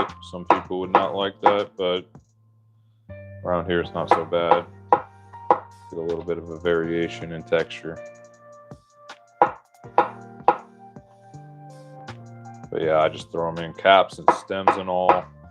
Sometimes I'll take the stems off if I want it to look a little bit prettier, and then I'll just mince them and then throw them into the dish. So you get all the flavor, you're not wasting anything. And it keeps that nice look of the presentation of just the caps alone.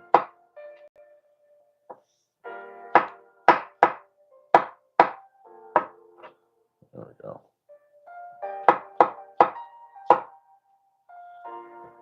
All right. And then I need to see if I can find the recipe that I used. See if I can add more of those flavor notes to it.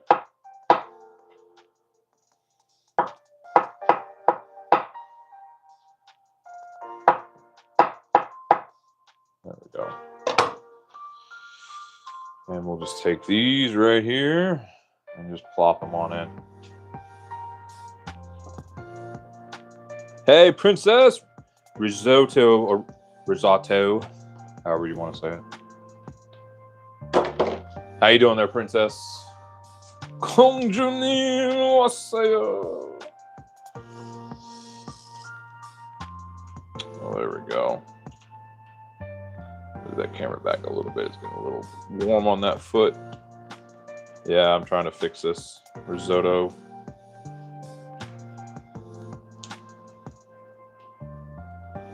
There we go. Work those in there. Man, I might need a bigger pan. This is the biggest pan of this style that I have.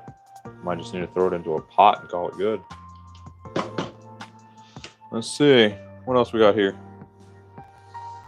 I use some of that bouillon at times. Yeah, Idaho. I prefer this stuff over the dried stuff. I mean, it's got a little MSG in there, but, you know, what can we do?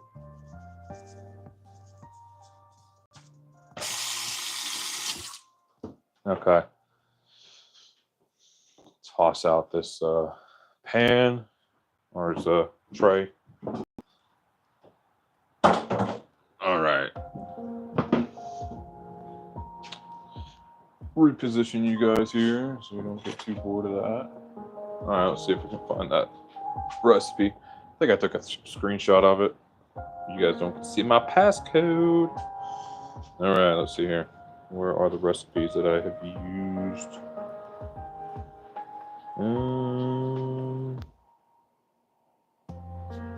Here we go. Let's take a look. No, that was John. No. That is too old. Did I not take a photo of it?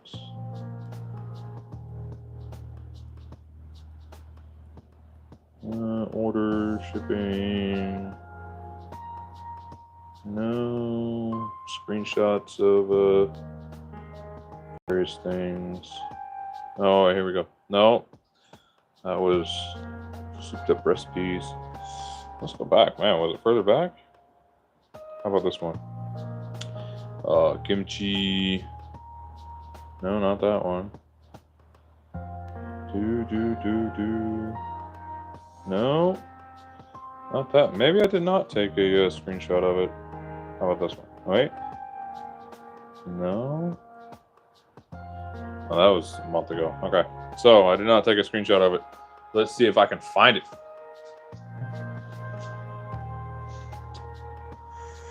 Where'd it go? Do I have it open? No. Okay. So let's sit down here. History. Where's my history? History. Kind of search. No.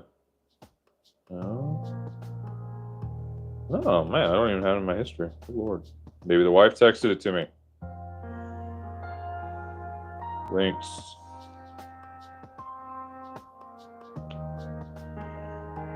Quiche. Dr. Berg. No. Uh-oh. All right, Google it is.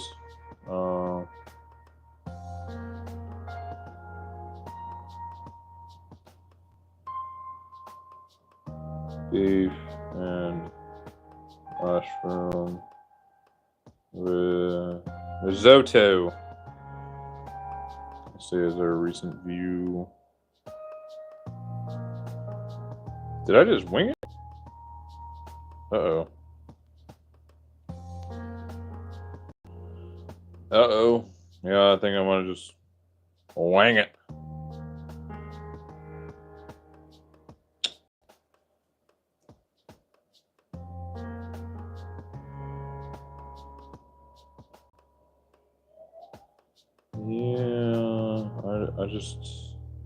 Yeah, that one was all me. Crap. Okay. So I do not have a recipe to fall back on. Okay. Well, let's just do what we can here. Let's get this mixed up so it doesn't burn as it heats.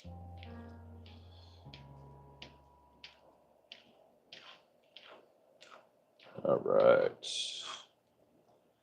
Once these mushrooms cook down some and this rice absorbs more of that water, we'll be in better shape. You know what? I could throw some more beef in here too. I just don't remember what I seasoned it with. Rosemary? No, maybe some thyme. Okay, we'll let that heat up and we'll come back to it. In the meantime, I have got dough to form. Some sourdough, get that in there improving. So let's swap cutting boards real quick. Switch up tack. All right, let's put these things away here. Bring you guys back down here. Vertigo warning. Not bad. All right, there we go.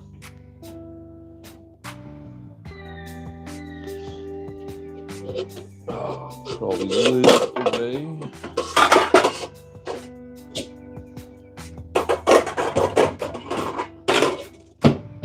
Okay. So I like to cheat when I'm making my bread a little bit instead of forming it out all properly. I just use a cookie sheet and some parchment paper.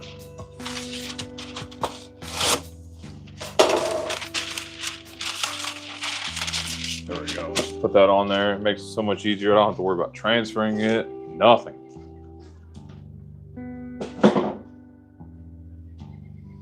Let's get our flour.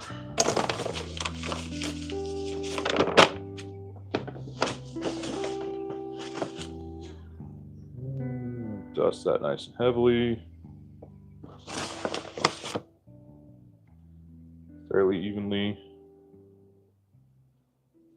Okay, there we go.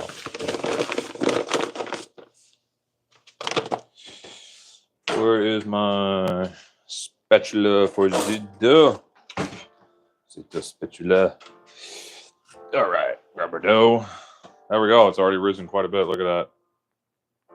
It was, down here before, so that's good and doubled.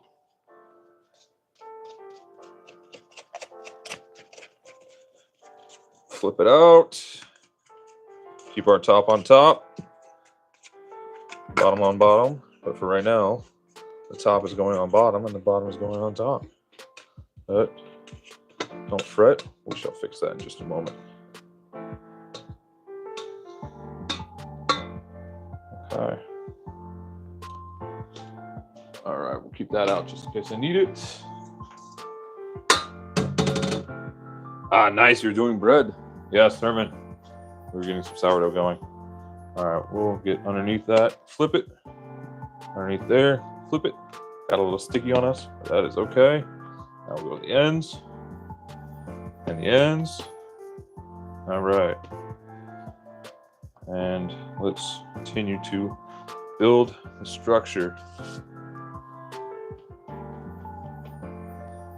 All right. And fold it in again. And there we go. Now we flipped it. Now we got our top on top and our bottom on bottom. Let's see. Let's get you guys angled. And now this is the last time I'm having to transfer it. Right there. Kind of tuck those ends a little more in. Kind of dress it a little bit. And now to let it prove. So I'm going to scrape up extra flour.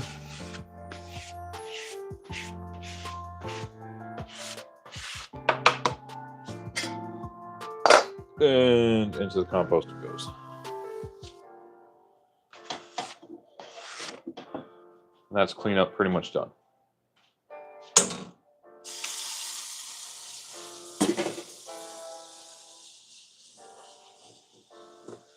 All right, now we're going to take this, throw it in the oven to prove, and then bake. All right. Oop. Heyo. Back over to our risotto. Bring you guys down here, actually. All right, let's make sure we're not burning anything. Keep this nice and mixed. Yeah, that's getting a little scorched there on the bottom.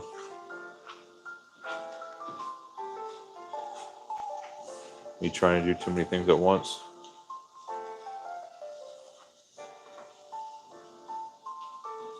Put those mushrooms down.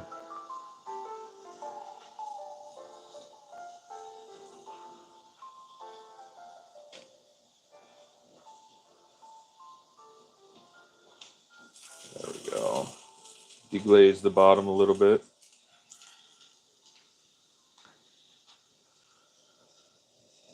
Do you have the knack of making your own bread? For the most part, yeah.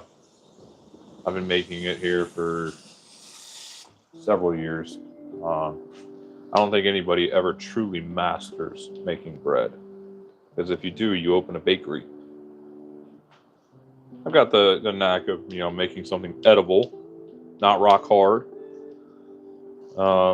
It's just taking the time to let it do what it needs to do. And since I'm using homemade sourdough, it takes a lot longer than like your standard quick yeast. Because with that stuff, it takes an hour to rise or an hour to proof. And then you bake.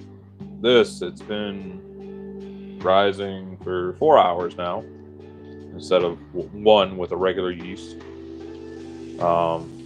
Take another hour to prove probably. So, and I'm cheating a little bit, using the oven to warm it.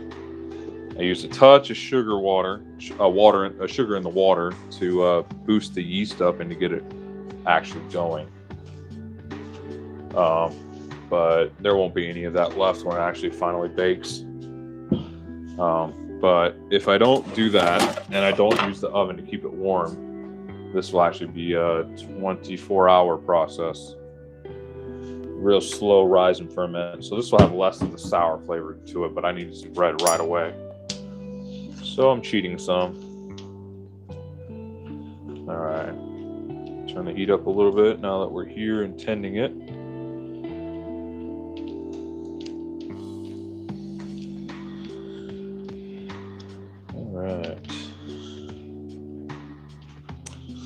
Bet it tastes gorgeous though. Homemade, yeah, it's absolutely beautiful.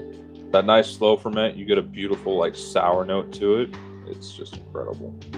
And one thing I've noticed is this does not that I've tested, but it doesn't give me any major symptoms like regular carbs will. I'm actually pretty sensitive to carbohydrates. And most grains or rice or pasta, they'll just kind of make me go crazy and then bloat for about 3 days. Sourdough, it's much more mild of an effect. I actually find it helps my system run quite well, actually.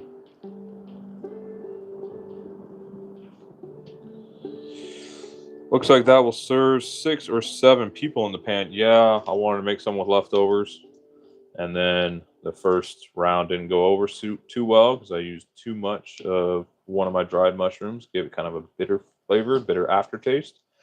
So now I'm bolstering it. As soon as I can move this big stock pot behind me, I'm actually going to cook up some more ground beef and throw it in there. What's up, bud? You hungry? Okay. Give me a minute. I'll get you some food. Okay? I don't know. I'll figure it out here in a minute. Why don't you see how mommy's doing? See if she's done with her food. If she is, just bring the leftovers down, okay? What, poached egg? No. It's that beef and pepper stir fry. Yeah, what was I saying? Like 20 minutes ago? It was 30 minutes ago. I'm surprised the kids weren't down here yet. And here they are, hungry. But yeah, a meal like this would easily feed a group full of men with no complaints. But, you know, those with a more sensitive palate probably avoid it. Okay, yeah, there we go. Someone smelled the food. Exactly, Phil, exactly. What's in the huge pot? Herman, I am making bone broth. So there's that scum layer I was telling you guys about. We're going to filter that out right now. This process will take about 3 days. Witch's brew. All right, Phil. Okay, so just real gentle. We'll just take that right off. So the Asian way of doing this would be to boil everything for about an hour, dump the broth, and wash the bones to get rid of all this. I prefer doing it this way. And you keep all those nice fats in there. Yeah, true, it's not going to be as clean of a flavor, but I feel like it wastes a whole lot less, especially using reverse osmosis water. I much prefer this. Take a look at that bread proving in there. All right, buddy, off you go. So, come back over here and stir before it burns too much. It's already starting to.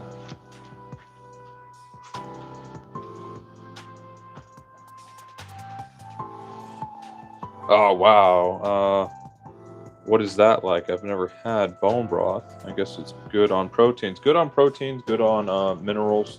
Lots of calcium in there. It's a gut healing food. If you're curious about it, go ahead and look it up. You want to look up Weston A. Price bone broth. Kind of model that after their stuff a bit, but I take it a step further. I've had bone broth going for even a week or so, but I find that the flavor is best at about the 3-day mark, and you get pretty much everything you can out of the bones after that amount of time. In the winter time, I'll pretty much have one of these pots going on here throughout the entire heating season.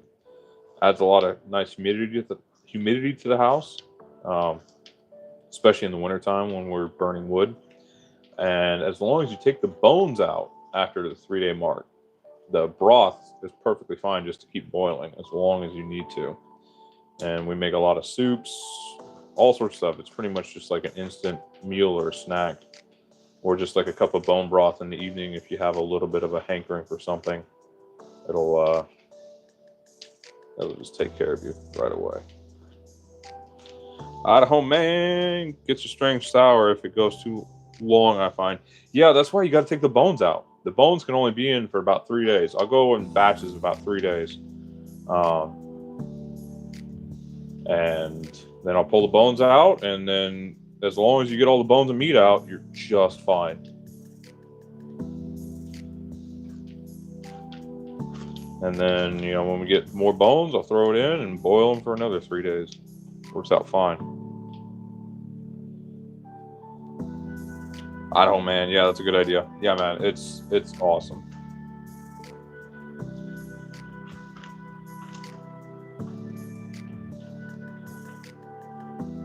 And it just saves the whole headache of having to like heat seal it or pressure can it or whatever the case. You know, it's just always there, always hot. You know, and if I don't have any bones to put in, I'll boil it first thing in the morning when I come down, and then it'll just stay warm for, you know, 3/4 of the day. And you can always just pull a ladle full or 2 out or mug full whenever you want some. And it's just great to have. Okay, so this is getting better. Let me turn this down some.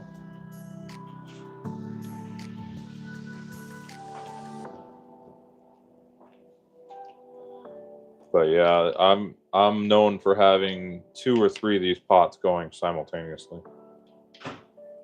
I generally try to separate species. So I'll have one with beef, one with pork, and then sometimes one with venison, all going simultaneously. And then I just have to move it off whenever I need to cook.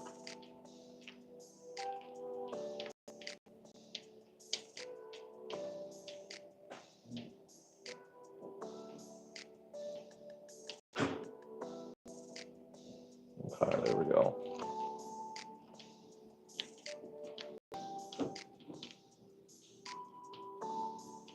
Okay, let's turn this heat off, give it a taste test.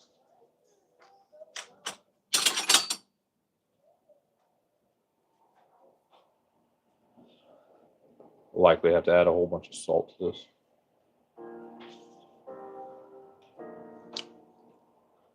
Okay, that's good. That bitter flavor is gone. Okay, some ground beef needs to go in there. Try and offset all that rice I dumped in there. Need some more black pepper.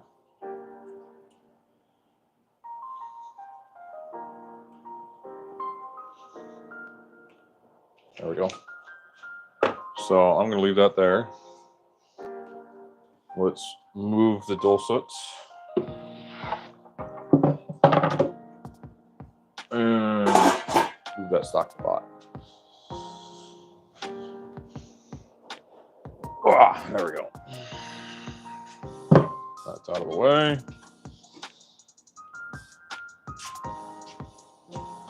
All right, we'll turn that down. Move our spoon here. Mix that pepper in real quick.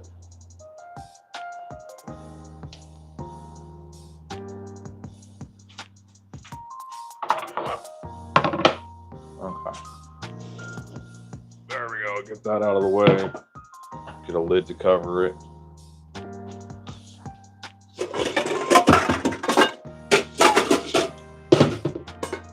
There we go.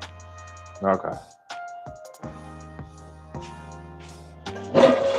Grab out our cast iron. We'll just leave that pot there. No. I've got to move the pot. Move the pot over here. Over to the back corner. Oh man, that stovetop's gonna be a bear to clean. All right, get that back burner on. I can just go up to high. Move you out of the way. And let's wipe down that countertop, and I'll move you guys over there.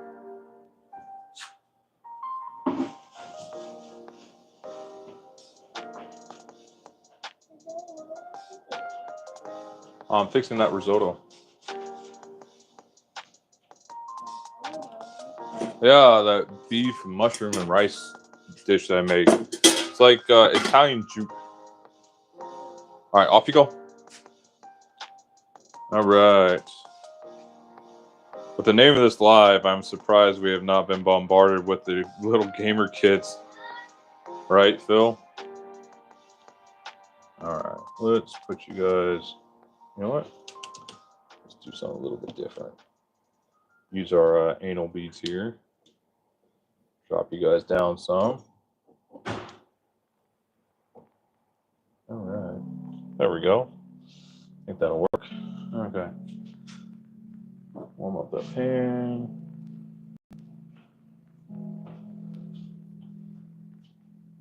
All right. Grab our ground beef out of the fridge. Let's see, I've got a 2-pound pack here. What do you guys say we just throw the whole thing in there? I think so.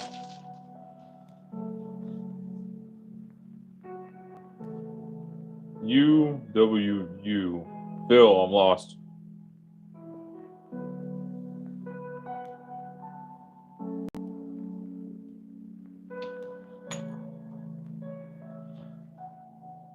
All right, where's a knife?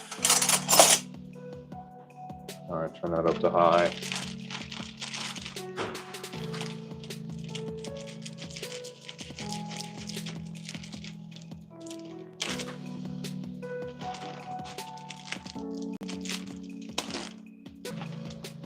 Okay.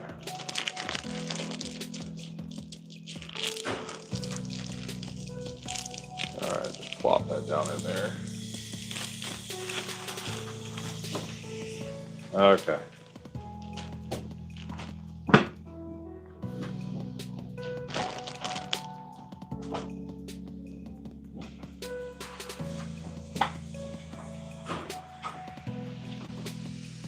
It has to do with, oh, what you call the tripod? I didn't call it that. That's actually from Mr. Overton. He calls it the beads.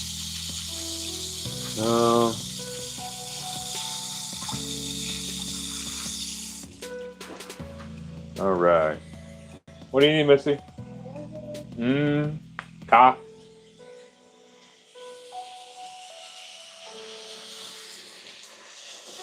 All right.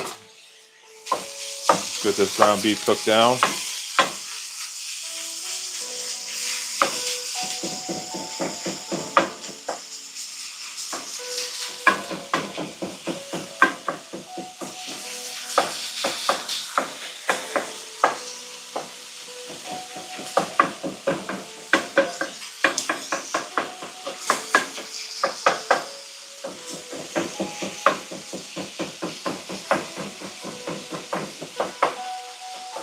All right, that's nice and spread out. We'll just let that cook.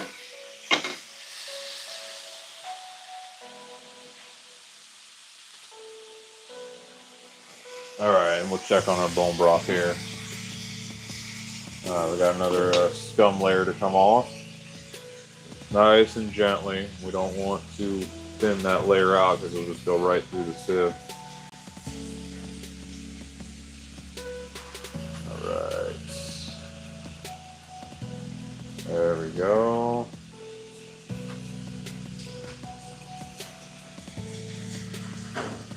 There we go. And I'm just trying to get most of it off here. I'll filter that when I actually go to jar it, get the rest of that out of there.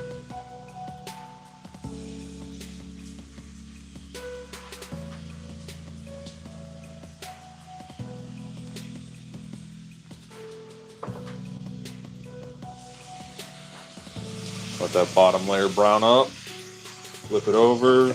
Yeah, a nice light brown, nothing too crazy.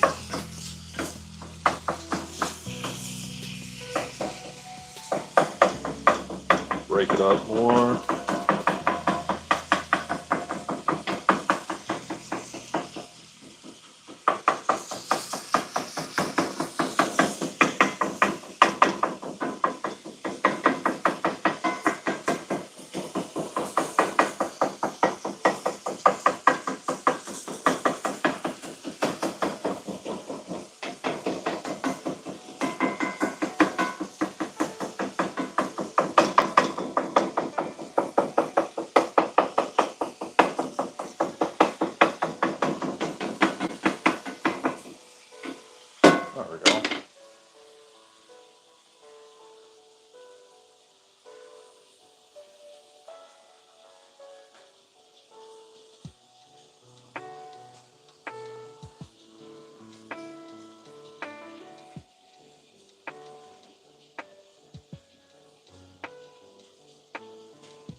wife wants to go and tour a local farm.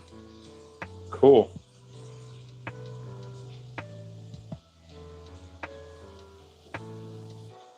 Where we've been getting our raw milk ever since our main dairy had to stop delivering for a season. She wants to go and visit this new one. It's about an hour and a half away. The milk's decently good. The only other one that actually has a nice, mild, clean flavor. The other one's around, I don't know, either tastes watered down or just doesn't have the same flavor as our preferred place. Our preferred place, they actually had some help with the milking. And then that family decided that they needed to move on to other ventures and left them without any help. So they had to stop milking and dry out their whole herd.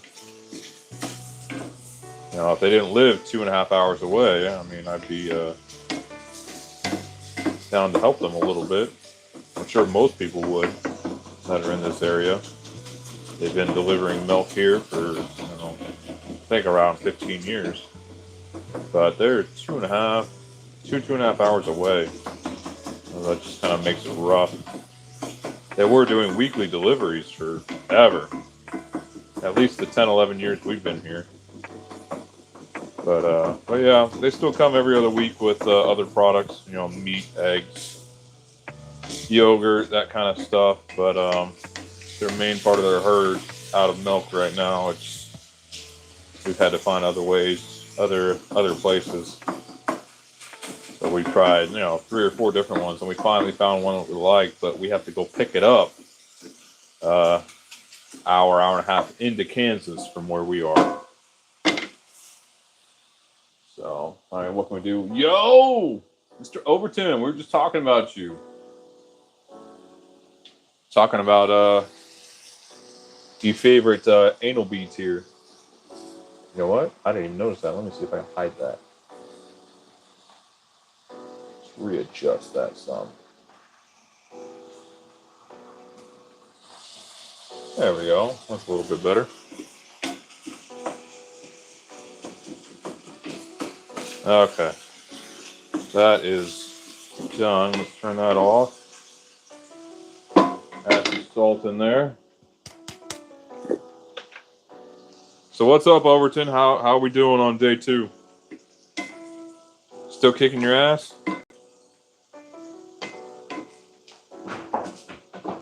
Alright, we've got that salted. Luckily the kids came in after I was cursing. Okay, pull it off the side, grab our risotto back that we're fixing. Okay, is that gonna burn me? Yes, it will. Alright, grab that this way. Alright, let's see if we can fit that all in there without making a mess, which I'm not confident that we will. But you know what? Do it for the YouTubes. Let's get all that in there.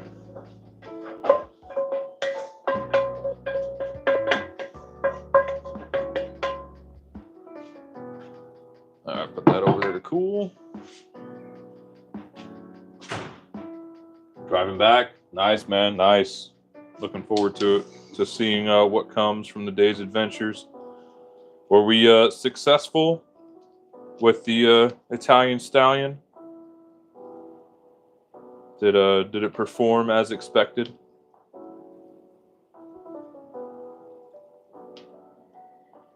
There we go. Mix that in. All right, we got to get our heat turned on.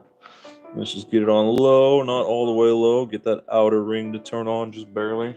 Okay, and now we stir, while hopefully not burning anything.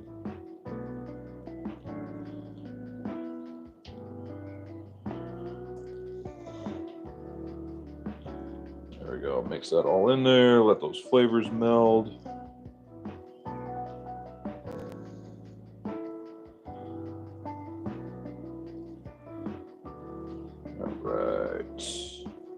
Let that heat back up. Check on our bone broth here. Yeah, we're still cooking. Cool.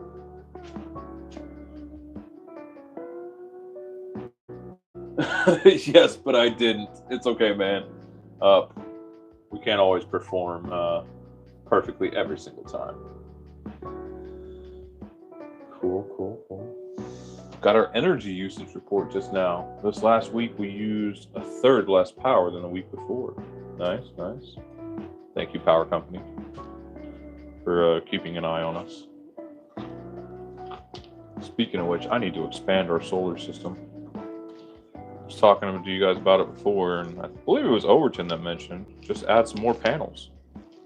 Because in the 7-8 years that we've had it, it's lowering production, and I want to max out that inverter that we have on there. Because it's a 5 kilowatt inverter, and I think on average it'll peak out around 3.5 right now.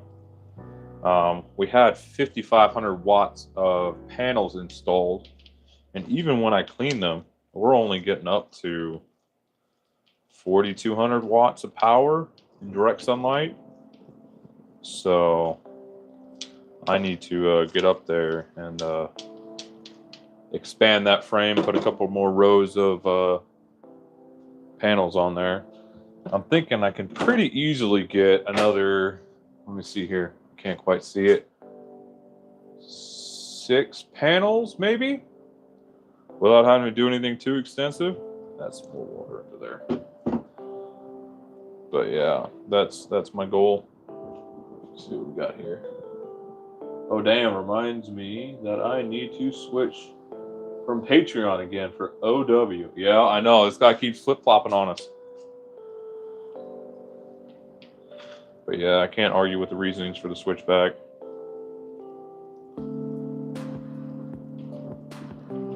I still think he needs to up the charge on that.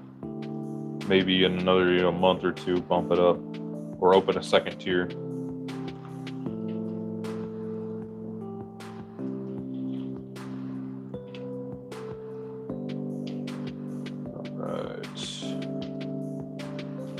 There we go. All right. Well, even though this pan is a little undersized, we did it, gentlemen, and ladies, wherever they may be. We've got this all contained. Those mushrooms are cooked down. So, for those of you that weren't here, I made this risotto a couple of days ago, and I overestimated the amount of one type of dried mushroom I put in there, and it left it with a super bitter flavor. So, I've added more water, double the amount of rice in there, added another 2 pounds of beef, and another pound of fresh mushrooms, give or take, half a pound rather, and that has cleaned up the flavor quite a bit. Yes, Missy, what do you have over there? Oh, you're drawing again? Oh, you burned the toaster on the stove? Why? And then a kid came and said, "Put it on the stove." And then the fire truck came because they didn't have it. Oh, the fire truck came to put the fire out. That's cool. And then the fire truck exploded. The fire truck exploded? That's not a very good fire truck. And the ambulance came? And now the hospital. Oh! And the kid that pooed got really hurt. The kid tried to poo on the fire to put it out? No. Oh, Lord. It started with doing about it.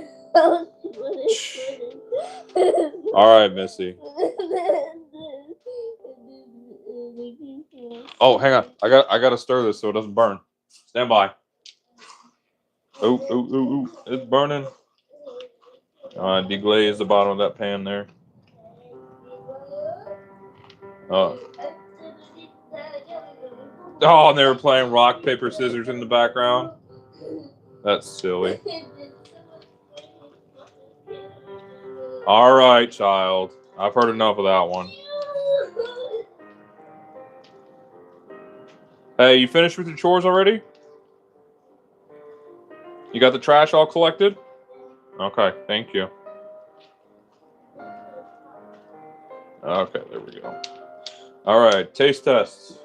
Part the second. Hang on. Nice. It's a bad day when the fire truck blows up, right, Phil?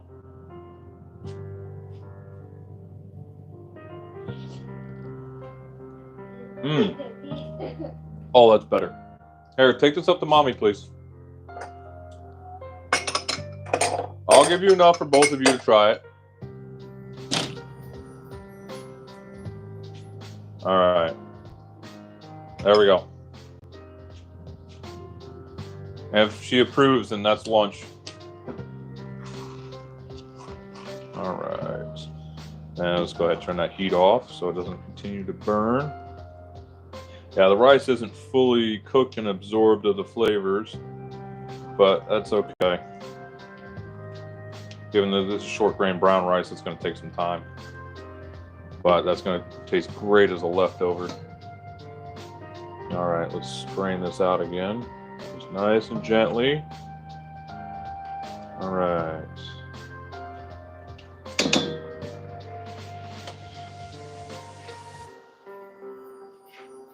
All right. There we go. Gentlemen, Cincinnati Dan has arrived. Oh, let's take a look at our bread. See how our bread's doing. It's been about 30 minutes in there proving. I think it's time to heat up the oven to go ahead and cook that. So let's make a spot over here. Am I going to burn myself? Yes, I am. Towel. Lid. Risotto. Oh. All right. Let's move this out of the way. 2 hours late. Just how I roll. Man. Dan's on his own program. You know what we call that? OFP. You're in your own blank program.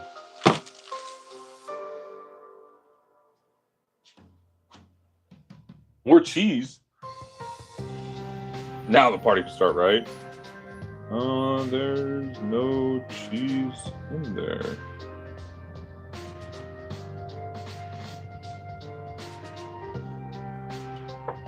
Okay, so now we'll turn that off.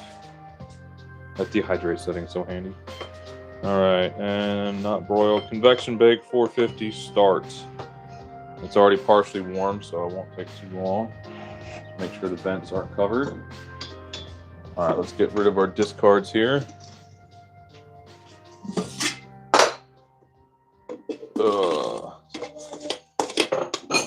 What do you think? Good? Good.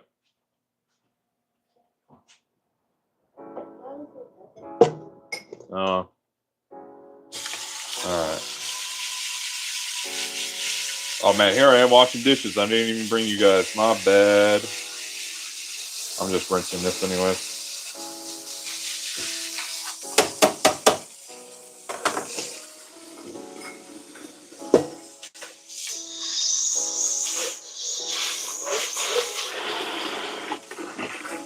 All right.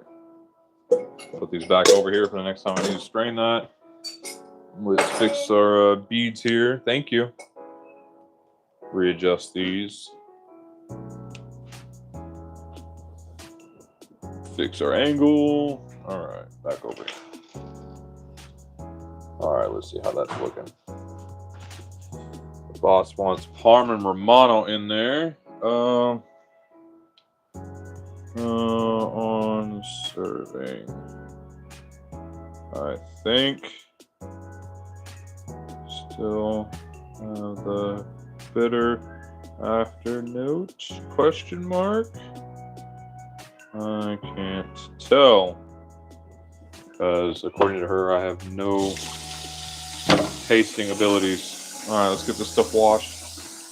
Oh, the kitty is awake. You guys will hear her soon. She is in heat and mewling a lot. So, apologies. That's just the world we live in right now.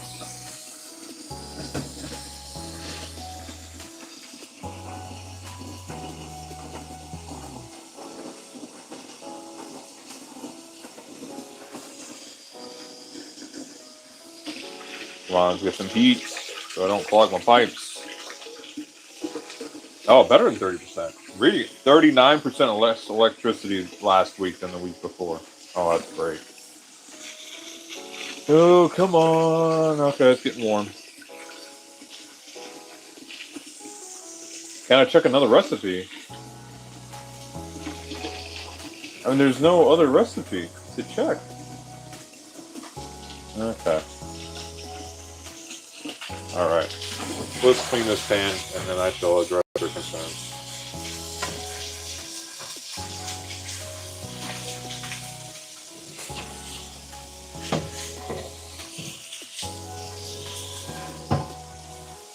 All right, I'm gonna need to run that hot water for a minute.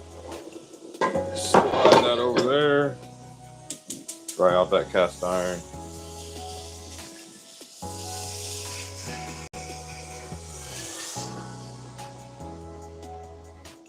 Okay. Stand by, gentlemen.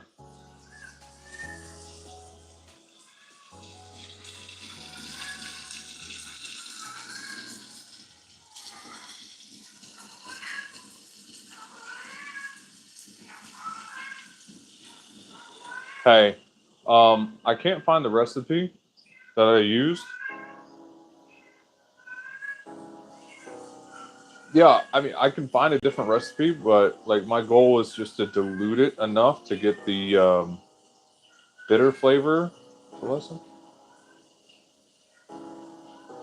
I mean,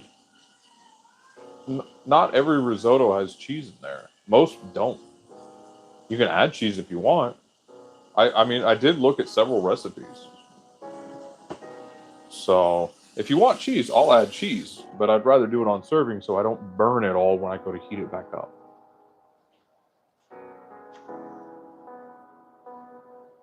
Is that okay?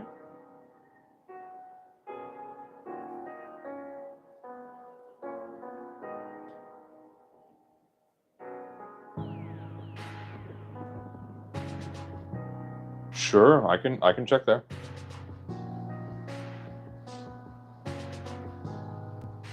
Okay, I will check a few recipes and see what they say about cheese. Yep, bye. Okay, the wife loves cheese. What can I say? All right,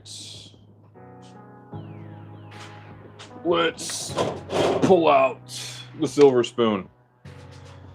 This book right here is what transformed my understanding of Italian cooking. Absolutely wonderful. I cooked out of this for a couple years every day. So let's go. Where to go? Savory pies, broth, soups, thick soups. I think it's under pasta. Gnocchi, fresh pasta. You know what? Let's just go to the index. Risotto, rosemary, roulades, rigatoni, risotto, apple risotto, asparagus risotto, barolo and mushroom, bell pepper, black risotto, cuttlefish, blueberry, ooh, carrots. Man, there's lots in here. All right.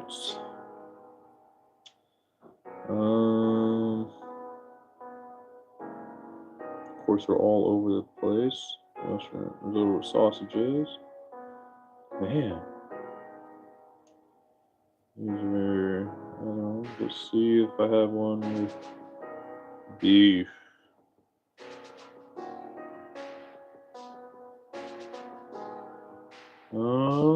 Okay, let's just go.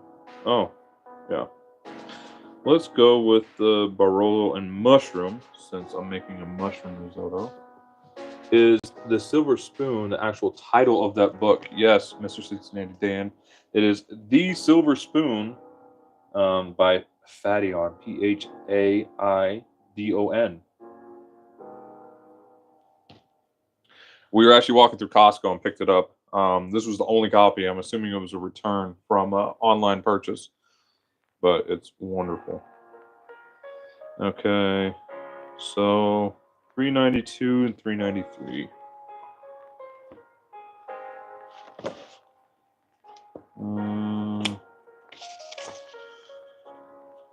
All right, rice salads. Okay, I'm going to get that wet if I put it down there. Where is the cutting board? All right, let's get all serious about this. Here's one-on-one about making the wife happy. Okay. Oh, I need to save that spot. Where's something I can throw in there? That's dry. Throw that in there. This pan needs to get turned off and oiled.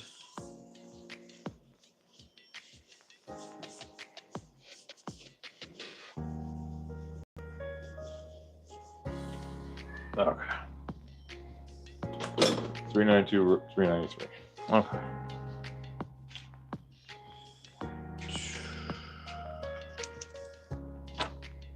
$390, $391. Risottos. Here we go.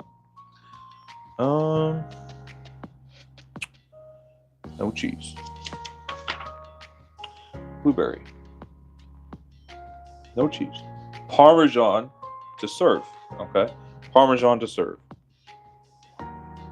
Parm to serve. Now, what is this Barolo?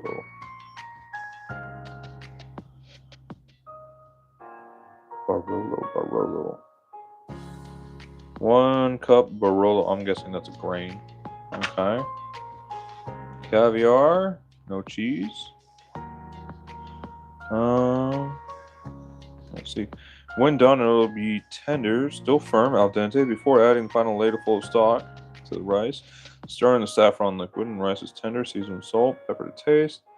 Bearing in mind that the Parmesan cheese is salty, then remove the pan from heat and stir in remaining butter and Parmesan. Cover and let stand 5 minutes. Okay. So I was right.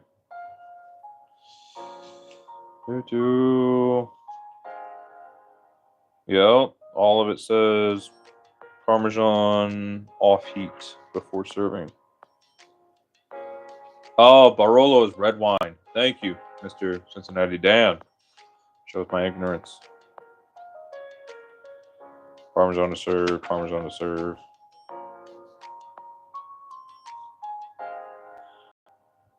Parmesan to serve. Okay.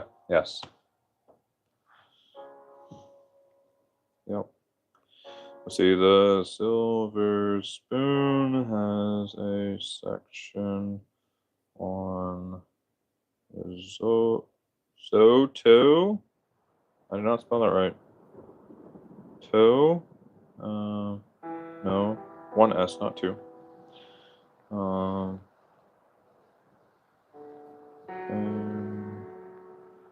Parm is to be added after heat is turned off prior to serving. Okay. May you be ignorant no more, right? Okay. So I think we're going to be grating a bunch of Parmesan here, gentlemen. And you know, any ladies that are lurking in the background doing the Fed thing.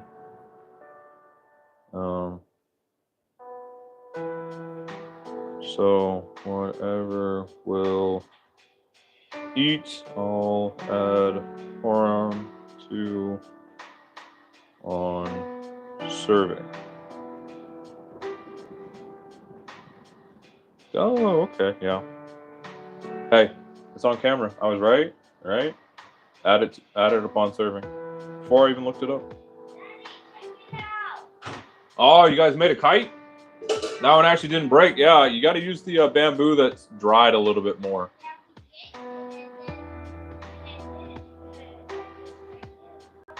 Cool. Yep. Now, do you know how to keep the kite upright and instead of just falling over, you have a tail on it? Yeah, so maybe take one of these branches and attach it to the bottom, whatever side you want it to be the bottom, and only leave a few leaves onto the end of that branch. You only want a branch about the same length as your kite. There we go. Yeah. Thanks for looking. No problem. No. Okay, see guys? Look. Right there. Cute panda face with the hearts. You might be right, but your wife just wants you to look. So take the time and just look. Not that big of a deal. I could have dug my heels in, caused a fight, and you wouldn't have eaten this no matter what I did. But I took the time to look it up. No problem.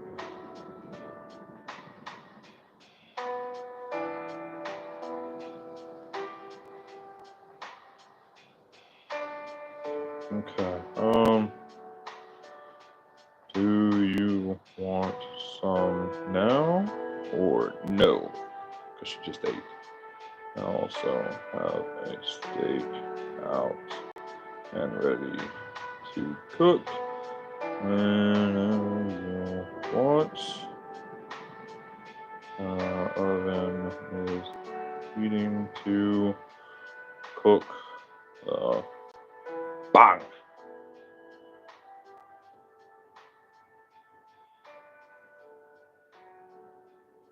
Bang. Korean for bread. Steak and risotto. Where's the salute? Salute. All right, there we go. So the wife wants steak and risotto. Okay. So let's put our silver spoon away.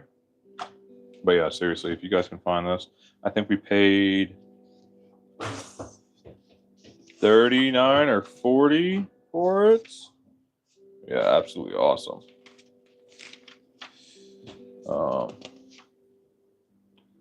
Where's the publication page?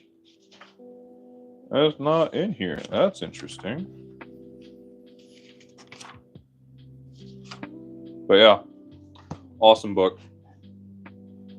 1,500 pages of recipes and whatnot.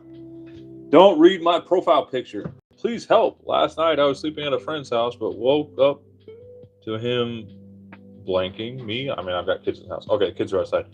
Woke up to him pegging me. Please help with a broom.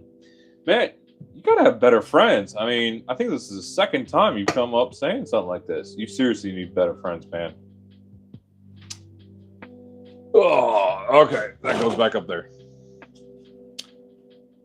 I mean, did he at least give you a reach around? I mean, if he did, I mean, you know, whatever. You just stay home alone. That's it. Okay. You know what? Yeah, I'm going to put this one away. Grab out my steak pan. Oh, there we go. See, this cast iron here I really like for steaks. It's nice and thick, probably twice as thick as the regular cast irons I have. So let's let that get nice and hot.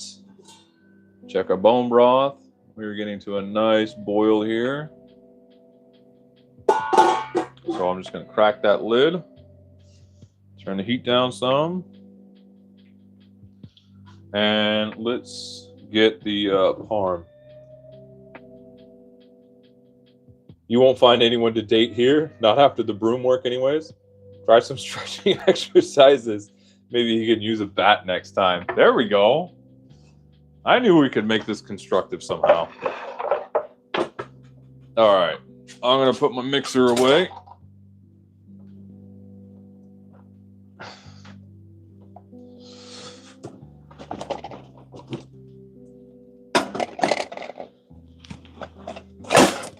I mean, maybe a bat would be a downgrade if his friend was black. You never know.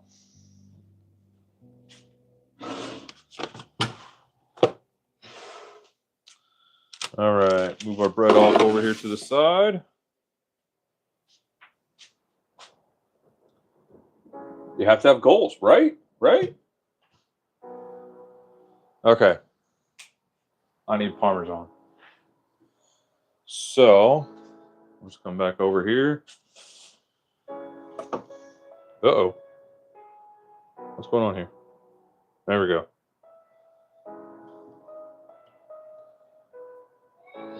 Yes, Missy.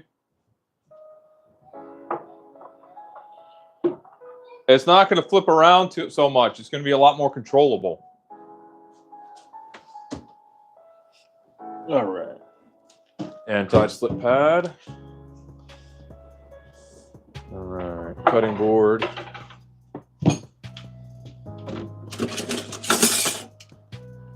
Grab our cheese grater. Cutting wheel. This is vintage right here, guys.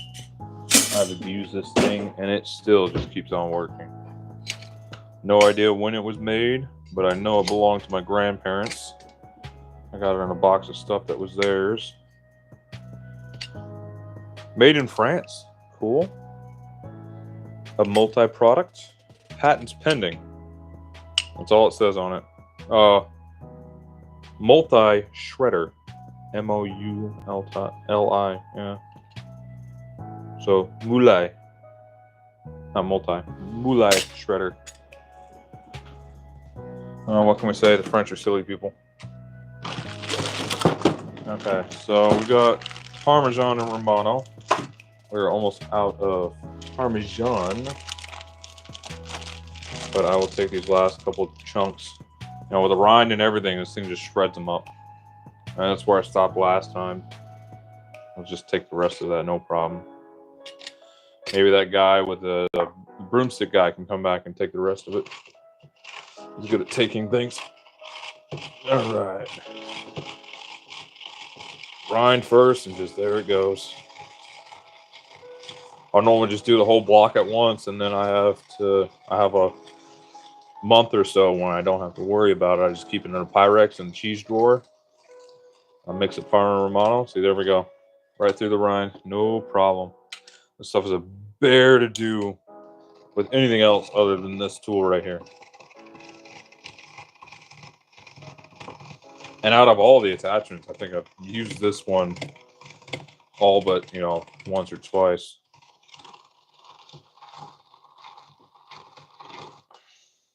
I wonder if they still make these things.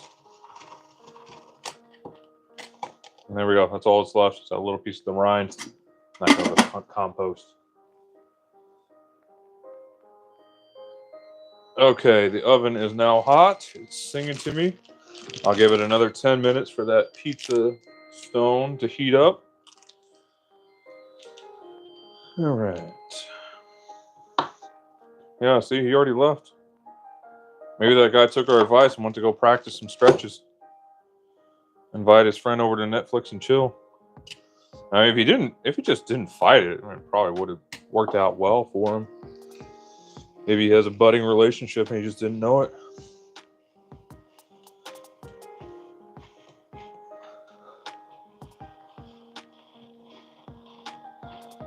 Just needs to relax and cough once or twice. But yeah, we normally like the mix of the Parm and Romano. Yeah, so good. Just pop that right out. Wash it up, and there we go.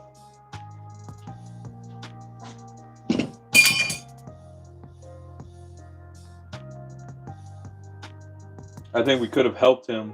Hope he didn't run off. Great grater. Yep. He's probably just sitting on his bedpost. See? Goals. All right. So now we'll mix this up. You know, I'm sure he could do wonders with a washing machine drum. Set that on a spin cycle and just have at it. There we go.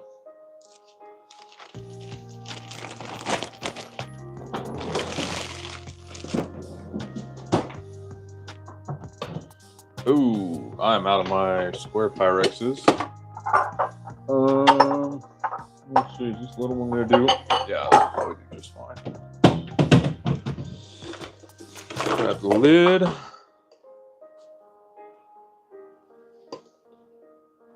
Okay. There we go.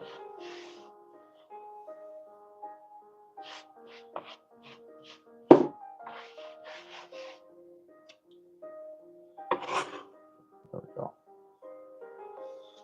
There we go. Parmesan for the next like 3 days. Put these things away. All right, my cast iron's starting to smoke, so it's nice and hot. Let's brush off the cutting board.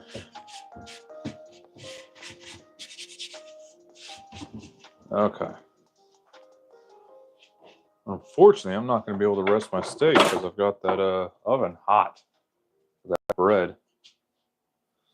Okay, but we got a couple minutes. All right, I'm going to pop open our windows here to vent the steak.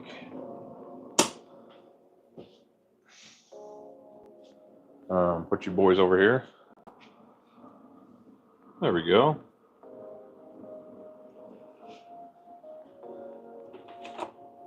I've said this before, with what many of us in this chat have been through, these little kids coming to try and shock us is kind of pathetic.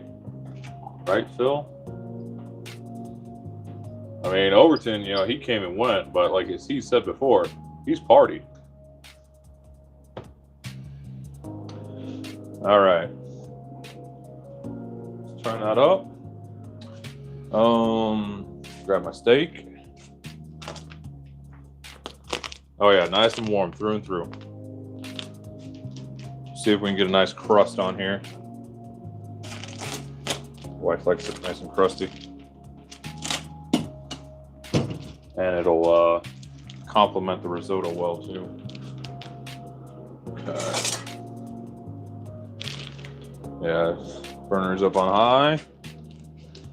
Wait till it gets good and smoky. Oh, this is double bagged. Good thing I saw that. I have slapped a bag on the pan before, not realizing that some of these are double bagged. Okay. There we go. Got our little T-bone ready. That pan is probably hot enough. Yeah, that'll do. All right, out we go. Okay. You know what? I can rest it. I can rest it indeed. I forgot about my little toaster oven up here. All right. Grab this cord down. Clear out stuff in front of it. We had a whole phase where we wanted to have food for ourselves, or the wife wanted me to make her something special and she didn't want to share it with her mother. And so we went and bought this, snuck it up to our laundry room that's, you know, in a closet right off of our bedroom. And I would make food for the wife with this and a little propane stove. Yeah, it's this guy right here. It's a Breville. It's absolutely wonderful. Love it. Nice and featureful. Feature rich. There we go. All right, I will set this on a warm setting. Turn it down, 120.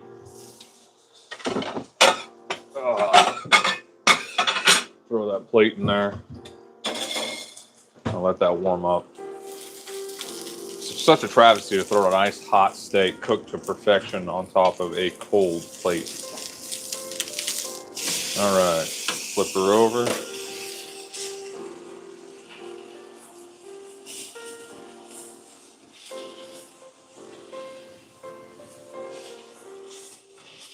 I cook all the time at work in my toaster oven. Love it. Right, Phil? It's like God's gift to men.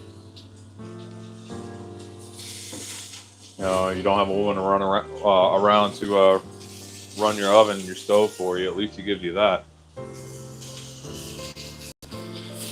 All right. 7 minutes at full temp on this oven. So we'll give it another 3 minutes before we throw that bread in. The worst part about making bread for me is whenever the oven's ready, the bread's ready, and then I just have to wait. Yeah, it's actually over-risen slightly, but it should puff up nicely. Let's take a look at that. This rose much faster than I thought. Look at that. It's starting to get kind of squat here in the front. Hard to see. Yeah, you can see it there. It's starting to crack. But once I go to throw that in the oven, it should puff up. quite a bit. Make us a nice big loaf. There we go. All right, let's not burn the bone. Flip that over. Yeah, if I was cooking this outside on the propane burner, it would be done already. Yeah? Take that off of there? Yeah.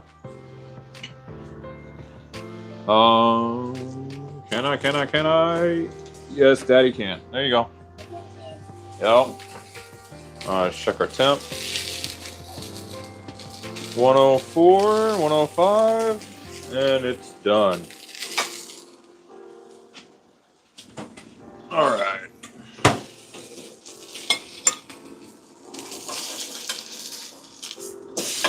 Yeah, not as crusty as I would like, but you know what? It's okay. So now, while we still have that hot pan, throw a slab of butter in there.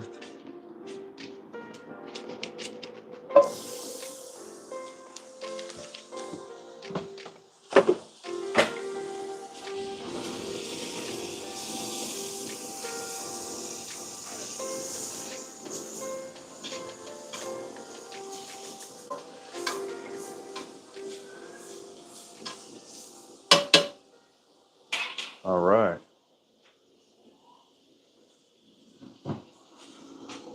And it's just nicely browned. And that sizzles right on there.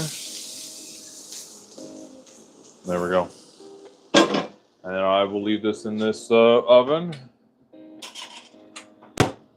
to warm. Oh, let's see.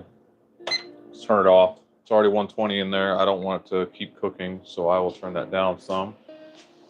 Close our windows. Ooh, without dropping my iPad.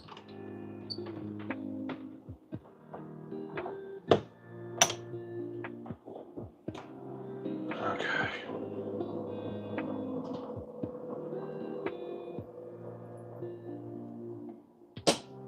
All right. Lock those. And let's see. Where are we? Oh. My wife could never cook if the instructions were not on the side of the box. She would get lost out. Phil. Oh, thank you for your honesty. All right. So that cast iron is too hot to wash right now without cracking. So I'm going to put it off to the side to cool for a minute. Bring our risotto back onto the stove and warm it back up. Check the temp. Medium low. And it's thickened up quite a bit. That rice has just soaked up that liquid. So right now I need to get this warm enough to melt the cheese. And then I will serve 3.5. And then I will eat and the wife will eat. Okay, so oven's at temp. Put in for 10 minutes. So right now this is roughly double the height of the pan. Ooh, that's nice and hot in the face. All right, bread is in. Just make sure this risotto doesn't burn.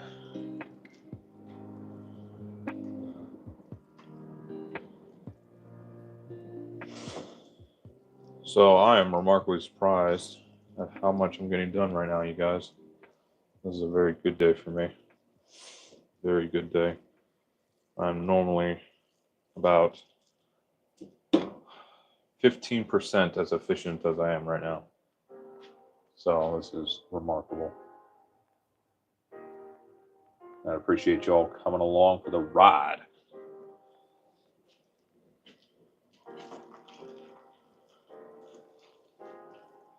Okay, I don't want that to cool off too much in there, so I'll turn that back on for a minute. Let it warm back up.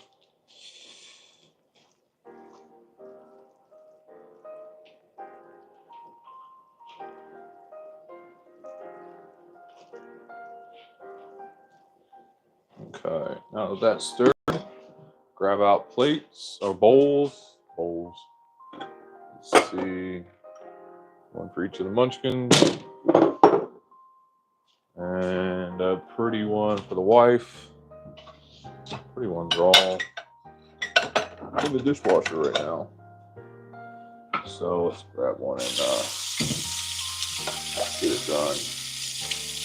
Eat cheese. Yes, I have cheese. Curtis, what am I cooking? Well, in the oven, I've got sourdough. And this stock pot over here, I've got bone broth. I've got a steak resting, a T-bone for the wife. What are you cooking, my man?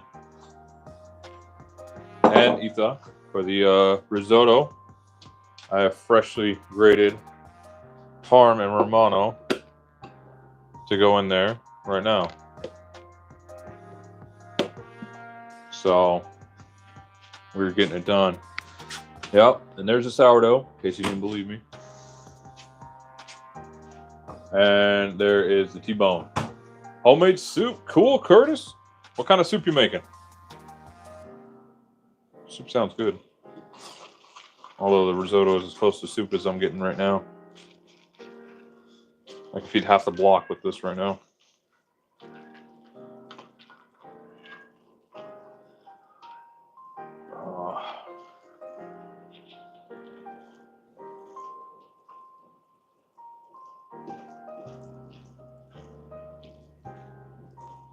There we go.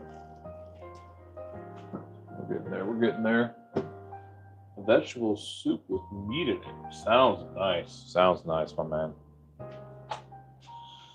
Using beef, pork, lamb, venison. What kind of vegetables do you like working with?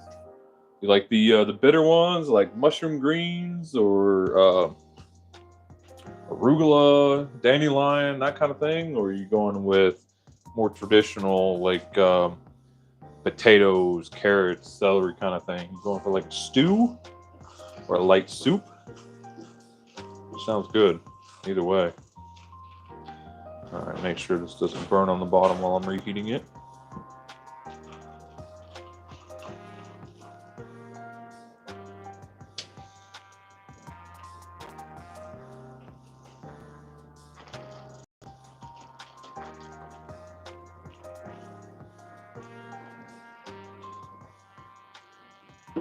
There we go.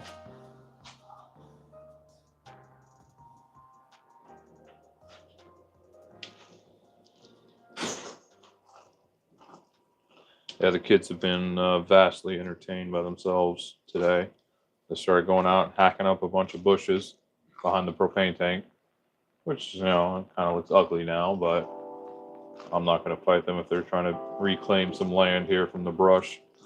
And then after that, they decided to make a kite with a trash bag and some dead bamboo. So as long as they're staying out of my hair, I'll let them be. Just call it today the outdoor activities module of homeschooling. Oh, not sure if you guys heard that, but that was my neck cracking like a pound of spaghetti. All right, turn off that, crack that door, open that door. That should be done. All right, pull that out. We will salt our steak now. Not too much, because this risotto is going to be a little salty with all that Parmesan in there. Carrots, potatoes, green beans, corn, cabbage, V8 juice, and beef. Huh, sounds interesting.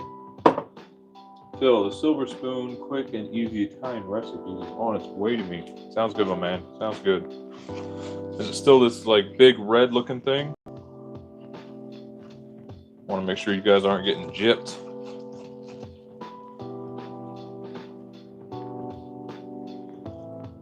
All right. Sourdough is in the oven for 6 minutes. Okay, turn this down. Are you two? You guys inside? I need to bring them in. Hey, can you guys come in real quick? I need you guys to come in real quick. Oh, good job. They're having success with their kite.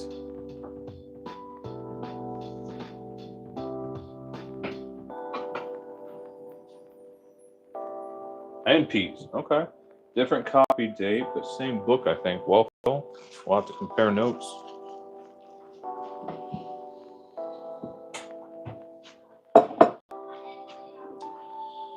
Okay. Knife, fork.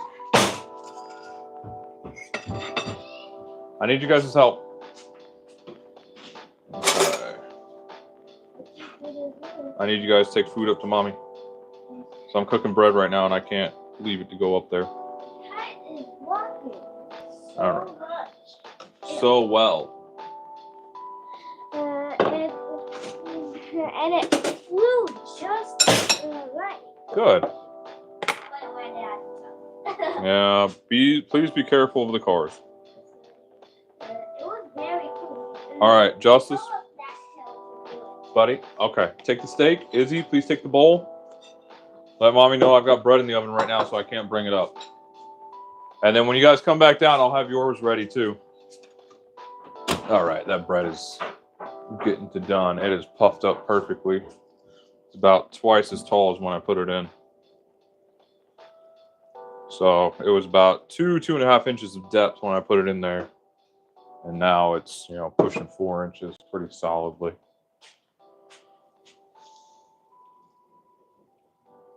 All right. Put that in there for the kids. All right, get you guys over here. Some Parmesan and Romano. Okay, put this away.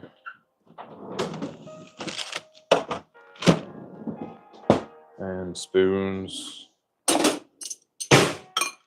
Lunch is served. Okay. So let's come back over here. All right.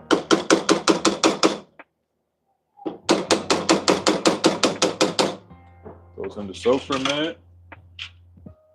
When you're from Louisiana, you learn a lot of Cajun stuff. Oh man, I bet.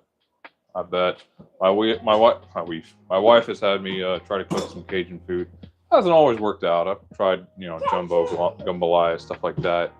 It works out all right. What I like to do is make, what's that one Cajun one I make all the time?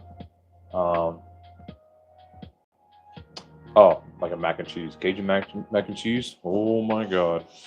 To die for. Yeah, the kids are over here chiming in the background saying I have to make it again. Especially with like fried bass fillet, deep fried bass fillet on there. So good. Oh, what's the wife say? You coming up too? Good. No, they both approve of the revised risotto. So, bread. All right. And that bread is almost done. I can smell it now. Okay. Ooh, that's going to burn me. Oh.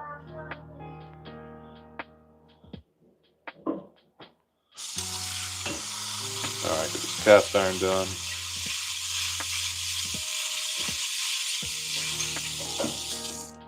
Just leave that running.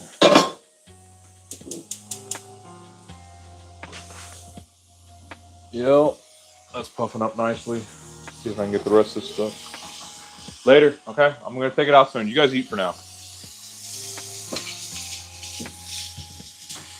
Get this cheese grater cleaned. Kids tried, but they still left a little grease on there.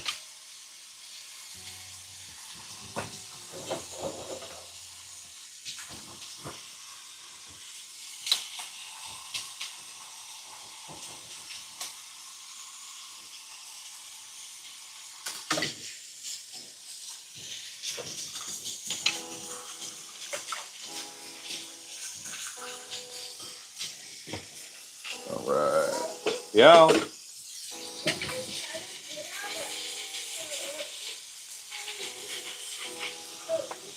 Just a little bit bitter and a little bit good. Well, as long as it's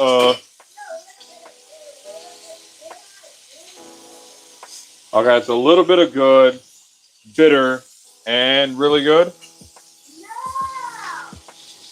Well, as long as you're able to eat it, that's what matters. A little bit bitter. Oh, but a lot good. Okay. Well, good. Well, then we saved the dish that I made last time. That's what matters.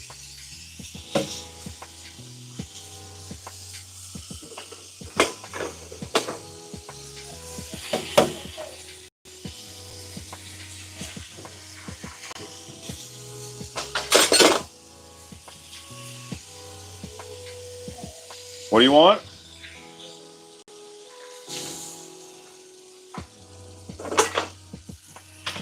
All right.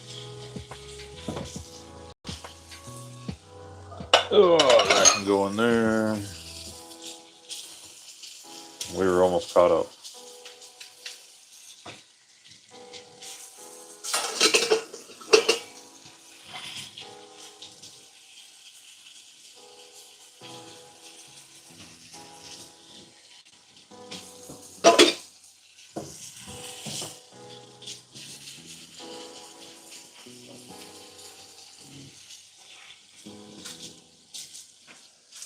Oh, it's going to be so hard not to crack into that bread as soon as it comes out of the oven.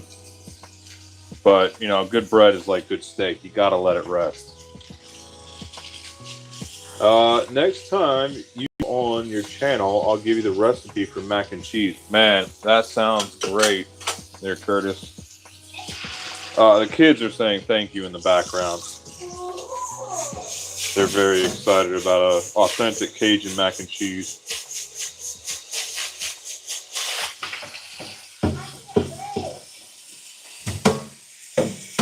Maybe we'll have to do that on a live stream after I get the recipe. Okay.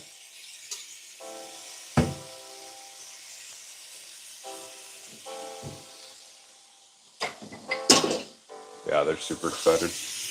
You've made their day.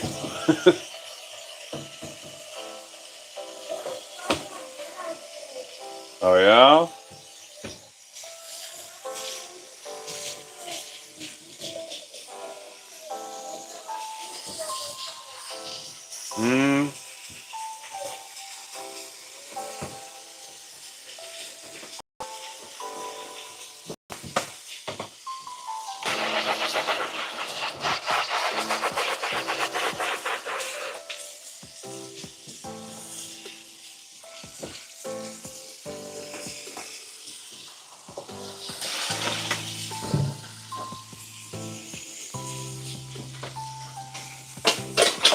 Alright, let's see if I can get this done before that bread is overcooked. That's all that's on my mind right now.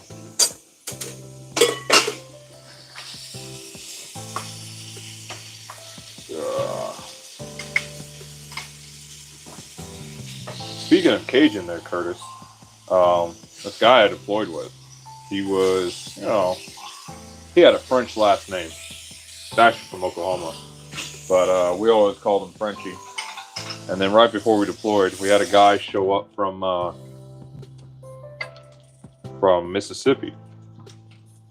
His name was Ryan. And he always said that if that French guy ever had a daughter, he'd find him 18 years later and make a little Cajun. Oh man, that guy was a character. Kind of words that I'm not going to repeat right now. But yeah, definitely was not dull around that guy.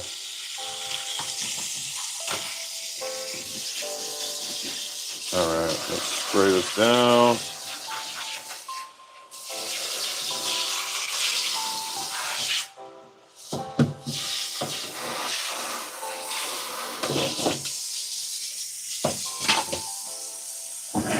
Disposal. Okay, cast iron's done.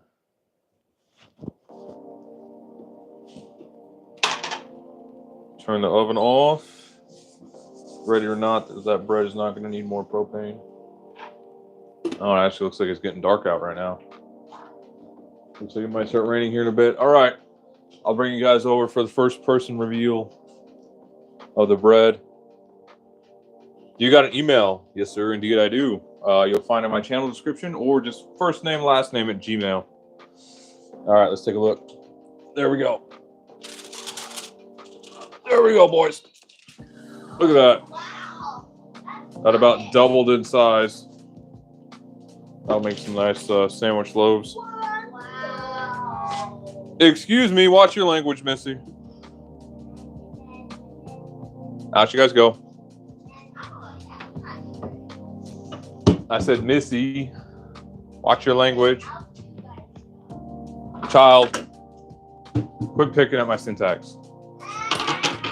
All right, now let's not burn myself on this hot aluminum pan. Transfer it to cooling rack. Pull that bread out, and there we go. We're done, boys. Just got that bone broth going. That'll be going for the next couple of days. I will definitely invite you guys in for the next phase of it. Let's take a look at it now.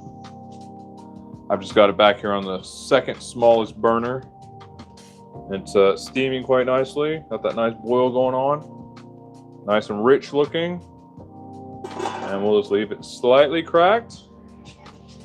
And turn that burner down a little bit. And there we go. You guys are both done? Okay. All right, fellas. So, oh, good Lord, that rocks. Yeah, Phil, take a look at that. Hand for perspective. Thank you. Yeah. Whoever sent the mac and cheese recipe. Oh, the kids are thank you, Mr. Cajun over there for a recipe. All right.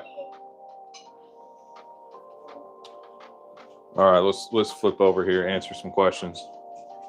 Just leave your leftovers over there by the mitt. That pan is hot. Don't get near the pan. You don't need another burn, child. Oh, they're running outside, not even listening. Okay, that girl has burned herself more times than I care to count. Right after I told her not to touch something. Let's get out of the window there. All right, let's see. Where are you from? Kansas City, actually. So Western Missouri, give or take, around. Let's see. So what landfill said, yeah, I'll let you guys know how it turns out. So I've got to bounce. I need to go and cut the steak for my wife and help her eat. And I will catch you guys next time. Thanks for hanging out. Peace.